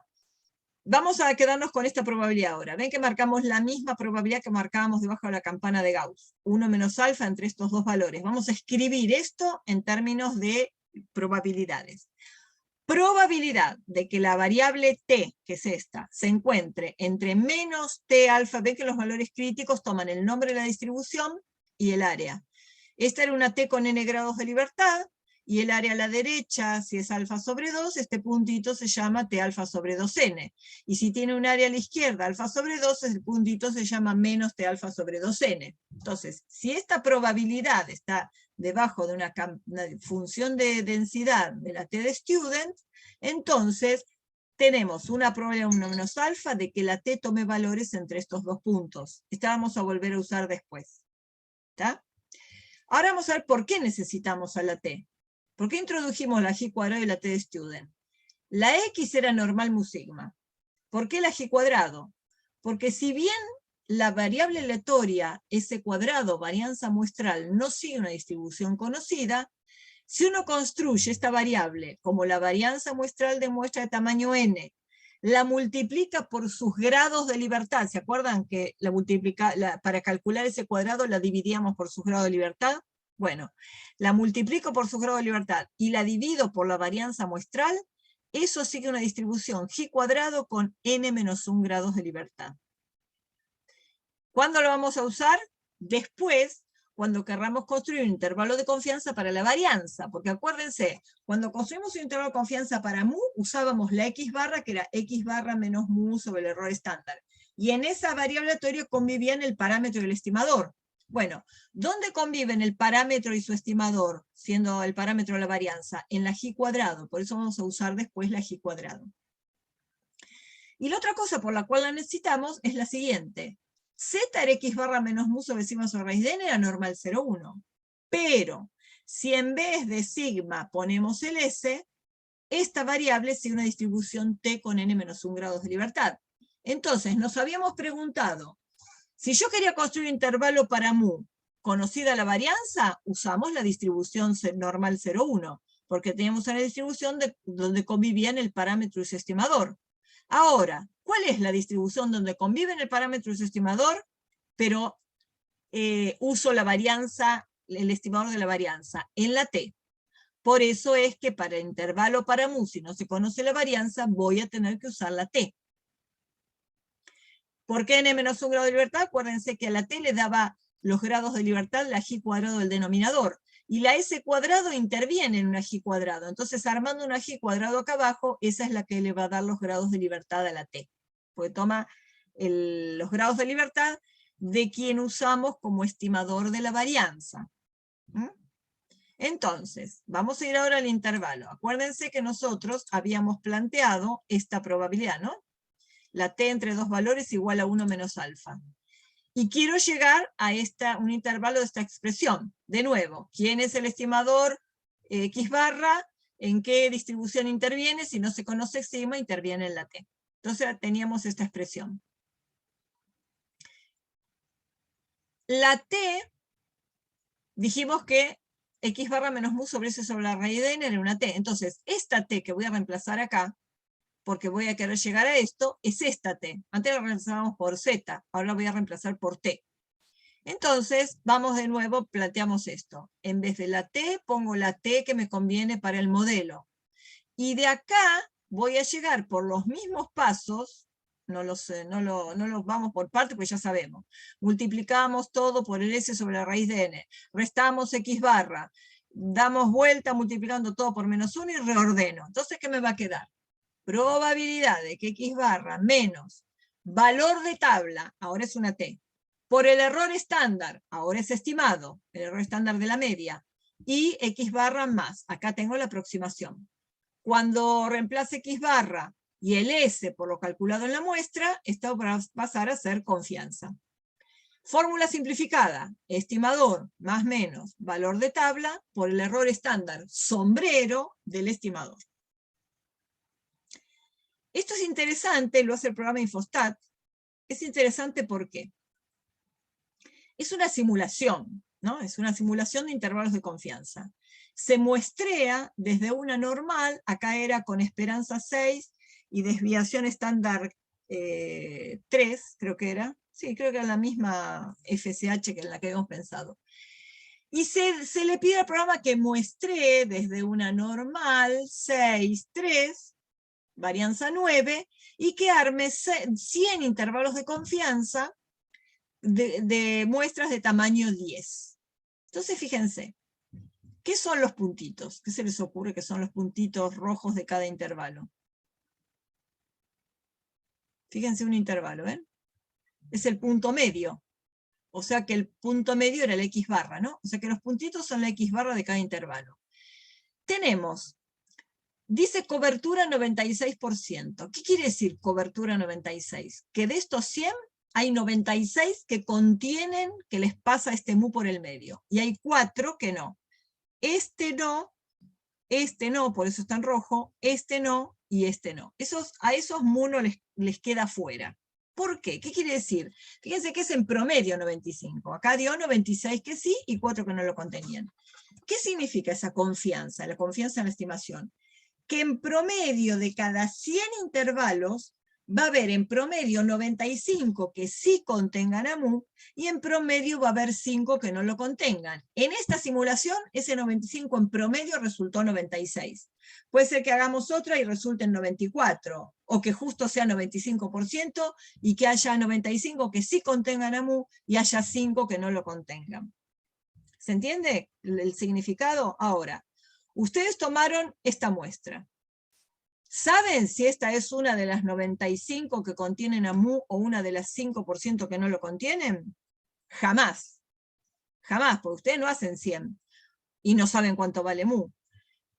La cosa es, yo tengo una confianza en ese intervalo que calculé. Confío en que sea del 95% que contiene a mu. Puede ser del otro que no, pero bueno, mi confianza tiene un cierto límite.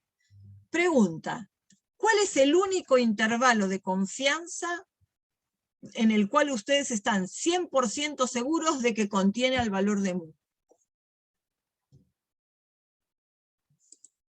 ¿Cuál sería un intervalo de confianza que estén 100% seguros y no 95% de que contiene a mu? El que va de dónde a dónde. A ver, ¿algún valiente? ¿Desde dónde a dónde hay que intervalo para que estén 100% seguros de que contiene a mu? Y el 100, ¿no? Sí, ¿de dónde hasta dónde iría? ¿El intervalo de confianza? ¿Sí? De 0 a 100, ¿no? De menos infinito a más infinito. Ah, ¿No? ok. Cero, bueno, Sí. cero si fisiológicamente no sirve, también podría ser de cero a lo que sea, ¿no? Pero el único intervalo que es 100% de confianza es menos infinito más infinito, no hay otro. Por eso la filosofía del intervalo de confianza nos baja a esto, a esta realidad de que nunca vamos a saber si es el intervalo que contiene o no contiene mu, pero para eso uno trabaja extrema, teniendo una confianza razonable, un tamaño de muestra razonable, etc. ¿Podría repetir Sí, lo puso en palabras sí, cuando dijo que quería decir que en promedio habrá 95 de cada 100 que... claro. En promedio, 95 de cada 100 contienen AMU, en promedio. O sea, puede ser 95 de que cada 100 muestras, digo. 95 de cada 100 muestras, de cada 100 intervalos que vos podrías calcular, si tomaras 100 muestras de tamaño n, 95 en promedio contendrían AMU y 5% no la contendrían. En promedio es, porque yo acá se muestró y había 4 intervalos que no contenían AMU. Puede ser que yo muestré en otro momento y haya 6 intervalos que no contienen AMU, pero ronda el 95% de confianza. ¿Está? La construcción es esa, basándose en esa confianza. Ahora, intervalo de confianza para la varianza. Nosotros decimos intervalo de confianza para la media. Ahora hagamos un intervalo de confianza para la varianza. Yo sé que si calculo, tomo una muestra de tamaño n y calculo el s cuadrado, el sigma cuadrado puede andar cerca de ese s cuadrado. ¿Qué tan cerca? Me lo diría un intervalo de esta forma, ¿no? La X tiene que ser distribución aproximadamente normal mu sigma, no apartarse demasiado de una campana de Gauss. Entonces, ¿qué preguntas? De nuevo me hago las preguntas. Quiero este intervalo. ¿Qué es lo primero que me pregunto? ¿Qué es lo primero que necesitaría? Lo que ya sabemos, ¿no? ¿Con qué estimo a este sigma cuadrado? Claro, primero, ¿quién es el estimador? Es el S cuadrado, es el estimador de la varianza poblacional. ¿Qué era lo segundo que me pregunto? Como implica una probabilidad, necesito saber qué distribución tiene ese S cuadrado. Y eso ya lo habíamos visto, que tenía, ¿se acuerdan? Esto, que tenía una distribución tal que S cuadrado por n-1 sobre el sigma cuadrado era una G cuadrado, si la X era normal. Entonces, tengo una distribución donde conviven el parámetro y su estimador. Entonces, la distribución que voy a usar es esta. Entonces, ¿ahora qué hago? Bueno, me acuerdo de la distribución, ¿no? El siguiente paso es dibujar esta distribución G cuadrado con n-1 grados de libertad. Pero yo quiero una probabilidad en el medio de dos valores y que esa sea, esté centrada. Entonces me busco un cuantil de la distribución que me deje a la derecha un área alfa sobre 2. Y otro cuantil que me deje a su izquierda alfa sobre 2. Pero fíjense cómo se llaman. Como dijimos que la nomenclatura era el área a la derecha, para que me deje a la derecha alfa sobre 2 lo voy a llamar G cuadrado alfa sobre 2 n-1, o sea con el parámetro, porque necesito n-1 grados de libertad. Y este punto, que quiero que me deje a la izquierda alfa sobre 2, a la derecha me va a dejar 1 menos alfa sobre 2, o sea la nomenclatura es 1 menos alfa sobre 2 n-1. Yo sé que entre esos dos hay un área 1 menos alfa sobre 2. Dale, Marina, listo, nos vemos mañana. En el medio hay un área 1 menos alfa sobre 2. Entonces ahora planteo esta probabilidad, en términos de probabilidad. Tengo una probabilidad 1 menos alfa de que el valor de una G cuadrado con n-1 grados de libertad caiga entre este número y este número. Esa probabilidad es 1 menos alfa. ¿Y ahora qué hago? Ahora me meto en términos de mi problema. ¿Quién es la g cuadrado n-1 que me interesa? Esta, porque esta es la que me enfrenta al parámetro y al estimador. Entonces escribo justamente esto, entre los valores de tabla correspondientes. Y ahora tengo que pasar de acá a acá. Tengo que dejar a sigma cuadrado en el medio. Puedo hacerlo de varias formas, simplificar esto, dividir por esto primero, o darlo vuelta primero. ¿Qué hice? Di vuelta primero. O sea, dar vuelta quiere decir, hice de los 3 miembros de la desigualdad, elevar a la -1.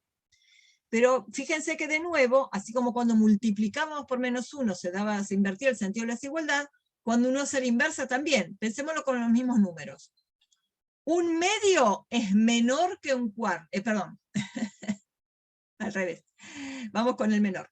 2 es menor que 4, ¿no? 2 es menor que 4. Si yo hago la inversa, un medio es mayor que un cuarto. Entonces se invierte el sentido de la desigualdad porque ahí se elevé todo la -1, di vuelta todo, las inversas. ¿Y ahora qué tengo que hacer para que me quede sigma cuadrado? Multiplicar los 3 miembros por n-1 por ese cuadrado, por esos factores. Acá se simplificó y acá me quedó multiplicando. O sea, me quedó en el numerador. Y ahora, pero me quedó al revés. Uno expresa de menor a mayor. Entonces doy vuelta a esto. Y me quedó probabilidad que esto sea menor que sigma cuadrado, menor que esto. Cuando yo tome la muestra y ese cuadrado tome un valor, después esta probabilidad pasará a ser confianza. Y fíjense como nomenclatura es fácil de acordarse porque este es el límite inferior y de los dos valores de tabla está dividido por el más grande. Y este es el límite superior y de los dos valores de tabla está dividido por el más chico. Como nomenclatura, si alguna vez hubiera que hacerlo a mano, pero bueno, tienen los software para eso. Ahora, digo, bueno, esto es el intervalo de confianza para la varianza. ¿Qué pasa si quiero intervalo de confianza para el desvío? Para la desviación estándar, fácil, tomo la raíz cuadrada de los 3 miembros. Y este es un intervalo de confianza para la desviación estándar. ¿Cómo lo van a ver? Ojo, acá sigma cuadrado no es punto medio del intervalo, ¿eh? Eso vale para los que son más o menos simétricos, porque acá los dos límites,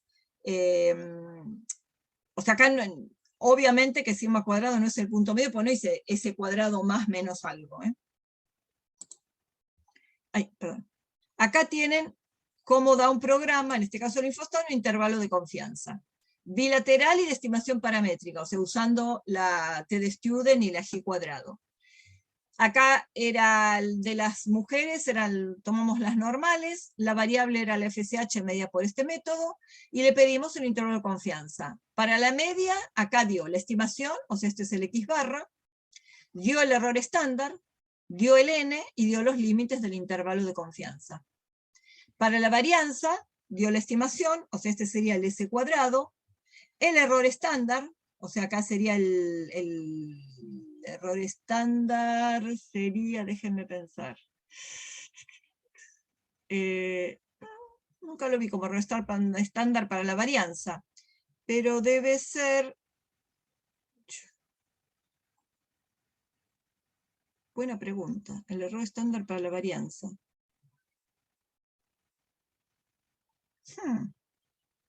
¿Saben que no sé? Nunca pensé el error estándar como error estándar de la varianza. Bueno, no importa. Bueno, para la media, esto sería 669 más menos un valor de tabla multiplicado por el error estándar. Este sí que es el S sobre la raíz de n. O sea, sería la raíz cuadrada de esto dividido el n que es 28. ¿No? O sea, la varianza, esto es el S cuadrado. Dividido n es la varianza. La raíz cuadrada de eso es el error estándar. A ver, vamos a verificarlo de paso. Esperen. Descartar. Voy a poner, esperen un cachito, no sé por qué me llevó acá.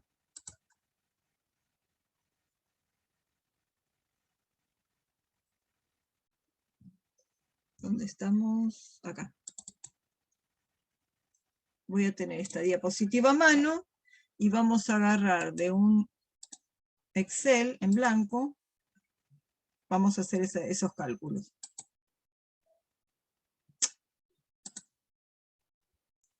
Bueno, voy a agrandar acá. vamos a hacer igual. Voy a verificar cosas de los intervalos de confianza. Igual. Voy a verificar, voy a hacer lo siguiente. Voy a verificar este error estándar. Entonces voy a hacer la raíz de la varianza 8,73 dividido el tamaño de muestra 28. Están hechos con la misma muestra. 0,558. Bueno, 0,56, esto es por decimal. Esto aproximado al segundo decimal es el 0,56 de acá. Eso verificamos el error estándar. Verifiquemos que esta media, 6,69. Vamos a verificarla como punto medio del intervalo. Voy a hacer igual.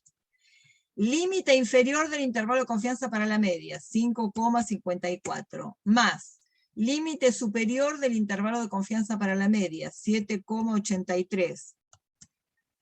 Dividido 2, punto medio, 6,685, aproximado a 6,69. Me quedé pensando, ¿saben que no me acuerdo cuál es el error estándar del S cuadrado? Bueno, no importa, igual no se necesita. Y verifiquemos que realmente el S cuadrado no es el punto medio de intervalo de confianza. Igual 5,46 más 16,17 dividido 2. 10,81, que no tiene nada que ver con este 8,73, obviamente. Bueno. Entonces, y por supuesto, límite por defecto da del 95% de confianza. Esperen. Acá. Acuérdense que dijimos que el intervalo de confianza era lo mejor que nos diera lo más corto posible. Entonces uno se puede preguntar, dado que el intervalo, fundamentalmente la longitud de intervalo o la precisión depende del tamaño de muestra, ¿qué tamaño de muestra necesitaría para obtener un intervalo de confianza que no se pase de cierta longitud? Entonces vamos a plantear una fórmula de tamaño de muestra para estimar, por ejemplo, la esperanza con una aproximación dada. Entonces suponemos que el X es normal mu sigma, y vamos a suponer que sigma es conocida, y vamos a ver por qué. Si sigma no llega a ser conocida, se hace una prueba piloto y se obtiene la desviación estándar de la muestra como el estimador de sigma. O si ustedes han hecho varias mediciones de la variable que están usando, tienen a lo mejor calculadas en distintas muestras las desviaciones estándar. Bueno, tomen esa desviación estándar, o la promedian, o lo mejor para asegurarse de que la realidad es mejor, ustedes siempre ubíquense en la situación más desfavorable. Tomen de las 2 o 3 desvíos que tengan, tomen el más grande siempre. O sea, ubíquense en lo más desfavorable. Porque si ustedes, tomando la situación más desfavorable, les da un intervalo de confianza, de tamaño de muestra para cierta aproximación, y la varianza era menor, no van a tener problema, porque nunca se van a quedar en falta, digamos. Les podrá sobrar, podrán tener un intervalo más corto, bueno, mejor, pero nunca se van a quedar con uno más largo de lo que necesitaban. Entonces, tomen siempre, si tienen varias determinaciones del estimador de la varianza, quédense con la más grande. Entonces, o hacemos una prueba piloto, o la pueden tomar de la bibliografía, lo que sea. La fórmula del intervalo de confianza para mu con varianza conocida era esta, y la aproximación era esto, z alfa sobre 2 por sigma sobre la raíz de n. Si vuestra premisa es la longitud del intervalo, la longitud es 2 veces la aproximación. Si no, trabajan directamente con la fórmula de la aproximación. O sea, si quieren una longitud de 4 máxima, bueno, tomen que la aproximación es 2. Lo fundamental es que usen o la fórmula de longitud o lo de la aproximación, pero que sea coherente. Entonces, si tomo la aproximación, mitad de la longitud del intervalo, quiero que esto sea menor o igual que un número. 2,5, 4, depende de la variable que estén usando, la longitud máxima que quieran. Esto menor o igual que un número A. Y yo quiero despejar el tamaño de la muestra. No pongan igual, porque con igual, difícilmente cuando despejen les va a dar un n, un número entero, sería un milagro. Entonces siempre pongamos un menor o igual para que después el n nos quede un mayor o igual que. Ahora vamos a ver en qué momento nos queda mayor o igual. Entonces, Esto va a ser conocido porque el intervalo de confianza es dato. Ustedes dicen del 95%, por ejemplo. Sigma es lo que supusieron sigma conocido, y la única incógnita va a ser el n. Esta es la premisa de lo que quieren alcanzar. ¿Qué hicimos acá? Acá. Dividimos ambos miembros por a, acá quedó dividiendo y acá se simplificó, y multiplicamos ambos miembros por raíz de n. Acá se simplificó y acá quedó raíz de n multiplicando. Si esto es menor que esto, raíz de n es mayor o igual que esto. ¿Está bien? Acá apareció ya el mayor o igual. Pero esto es raíz de n, entonces yo quiero n. Entonces voy a elevar al cuadrado. Si elevo al cuadrado esta raíz, si elevo al cuadrado este segundo miembro, me va a quedar que el n lo tengo que tomar mayor o igual que z alfa sobre 2 por sigma sobre a elevado al cuadrado. Si esta cuenta, uno está acostumbrado a la aproximación, si me da mayor que 0,5 aproximo para arriba, menor que 0,5 aproximo para abajo. Bueno, acá no, acá aproximen siempre para arriba. ¿Por qué? Porque el n que quieren es el entero inmediatamente superior. O sea, si acá les da 28,1, ustedes el entero inmediatamente superior es el 29. Y van a tener que tomar una muestra de tamaño 29. ¿Está bien? O sea, que con esta fórmula obtienen una cota para el tamaño de la muestra. Va a tener que ser mayor o igual que el valor que les dé ahí. Y una última consideración sobre lo que son valores normales o valores de referencia o lo que se llaman límites de tolerancia. Para una variable cualquiera, los valores normales o de referencia, si lo quieren bilateral, son los que dejan entre ellos, por ejemplo, el 95%. Entonces, yo quiero el 95% de los individuos que esté entre dos valores de la variable. ¿Qué sería eso? La probabilidad de que X esté entre estos dos números es 0,95. El 95% está entre ellos. Si la variable X es normal, como la probabilidad de que X esté entre mu menos 2 sigma y mu menos 2 sigma es 0,95, entonces los valores normales son, en cualquier normal, mu más menos 2 veces sigma, porque está el 95% entre ellos, o mu más menos 1,96 por sigma, ¿no? En síntesis, aproximando, un mu más menos 2 veces sigma. O sea, que si la distribución es aproximadamente normal y simétrica, los valores normales, estos los vamos a estimar con los estimadores a partir de la muestra. ¿Quién es mu sombrero? X barra. ¿Quién es sigma sombrero? El S. Entonces, si nosotros hacemos X barra más menos 2S, lo que estamos haciendo es aproximando a los valores de referencia de una normal, de una variable que sea normal. Cuando uno hace X barra menos 2S, X barra más 2S, tiene un intervalo tal que entre esos está contenido aproximadamente el 95% de los valores de la población. Ahora, ¿qué pasa si la distribución no es aproximadamente normal? Si no es aproximadamente normal o es muy asimétrica, pero el tamaño de muestra es grande, digamos, mayor que 120, este 120 es un consenso de la institución que les voy a poner ahora. Si es muy grande, digamos, mayor que 120, los valores de referencia que dejan 95% en el medio serán los percentilos 2,5 y 97,5. ¿Por qué?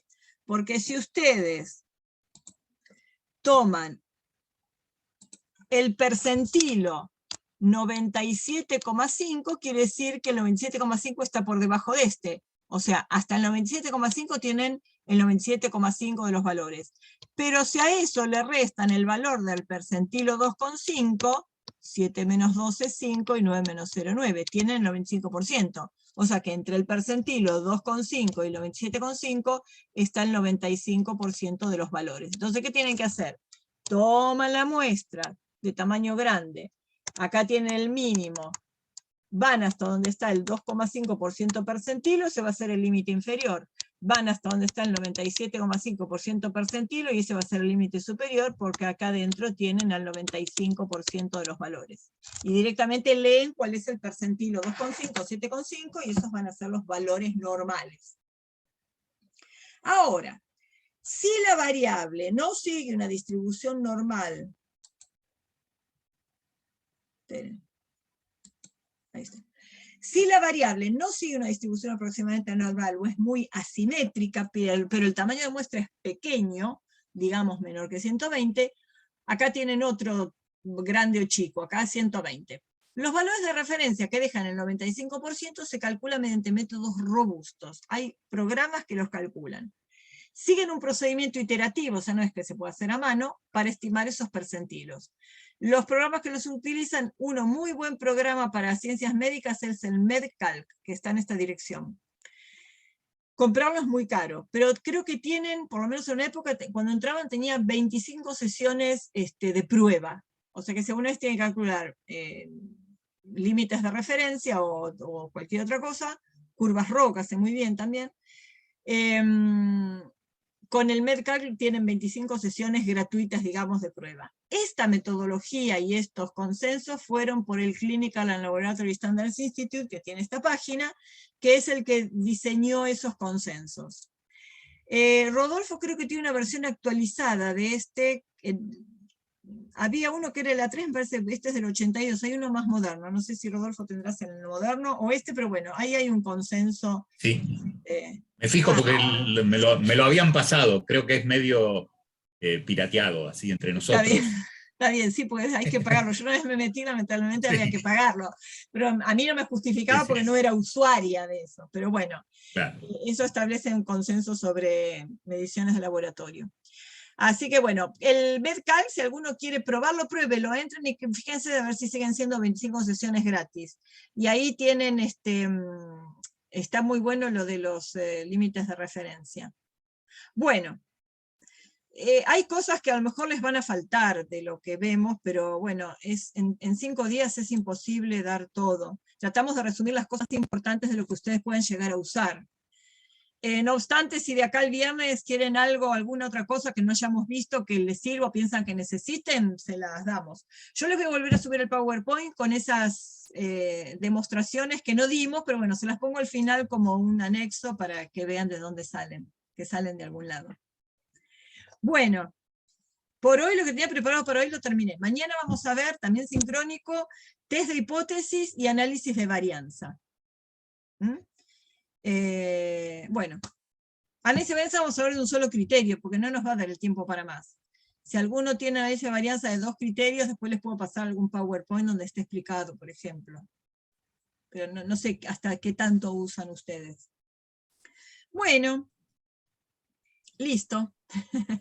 Nos vemos mañana. Marilu, muchísimas gracias. Yo creo que la idea es esa, la idea es que sepan que las cosas existen, y el día que les toque hacer algo, sepan que no pueden improvisar y hacer lo que más les gusta, sino que dependiendo de cada situación, hay que aplicar un determinado, en este caso estamos hablando análisis estadístico.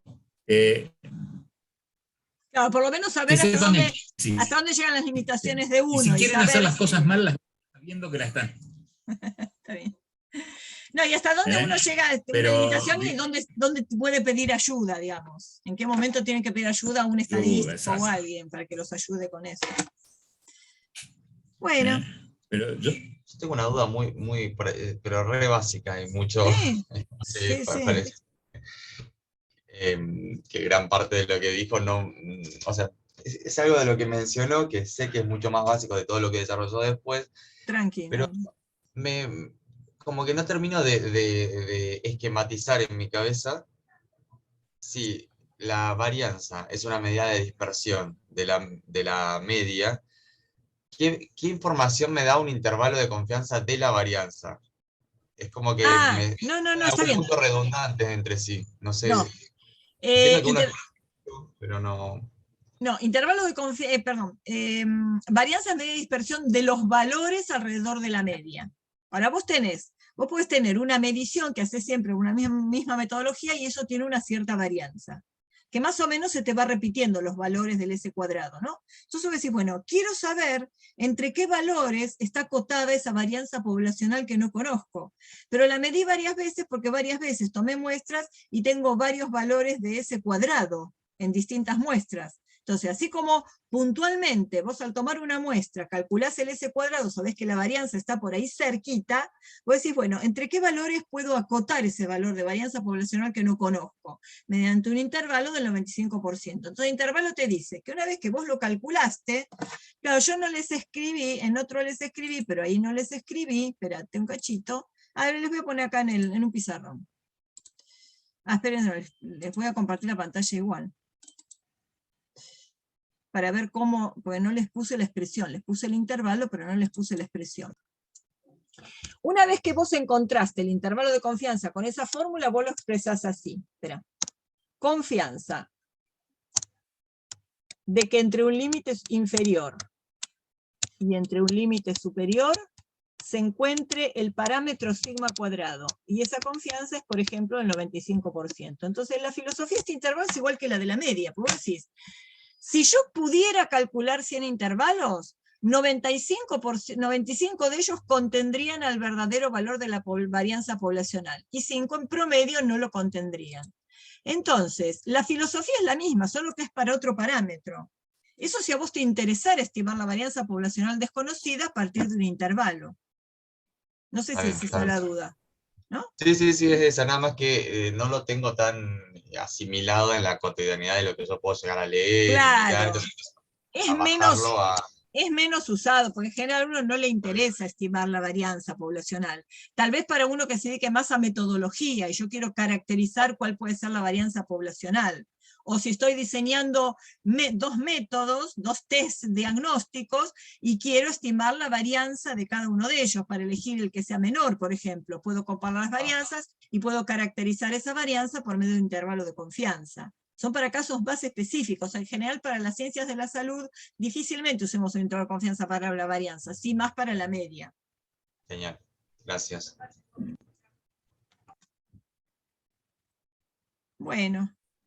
Yo quiero aclararle que yo mañana no voy a poder estar en el Zoom, así que, bueno, nada, después quisiera así contar por ahí con la grabación para verlo junto con el PowerPoint. Así que dale, gracias. sí. Yo les vuelvo a subir el PowerPoint, los de mañana creo que, me parece que está, bueno, si hago alguna corrección les aviso igual, porque ahora ya me dijo, cómo meterme en el campo, así que si hay que mandar un aviso les mando. Y les grabo la clase mañana para los que no estén. Después yo les paso un link a un YouTube oculto al que ustedes van a poder acceder, para los que, si alguien no puede estar. Buenísimo, gracias. Bueno, ¿listo, Rodolfo? Dejamos acá, ¿vos querés hacer alguna aviso? Sí. No, nada más. No sé si hay alguna duda de parte de alguien de cuestiones así generales, si no, mañana de nuevo a las 8. Bueno, descansen, acuéstense temprano. Gracias. Nos vemos. Gracias. Hasta mañana.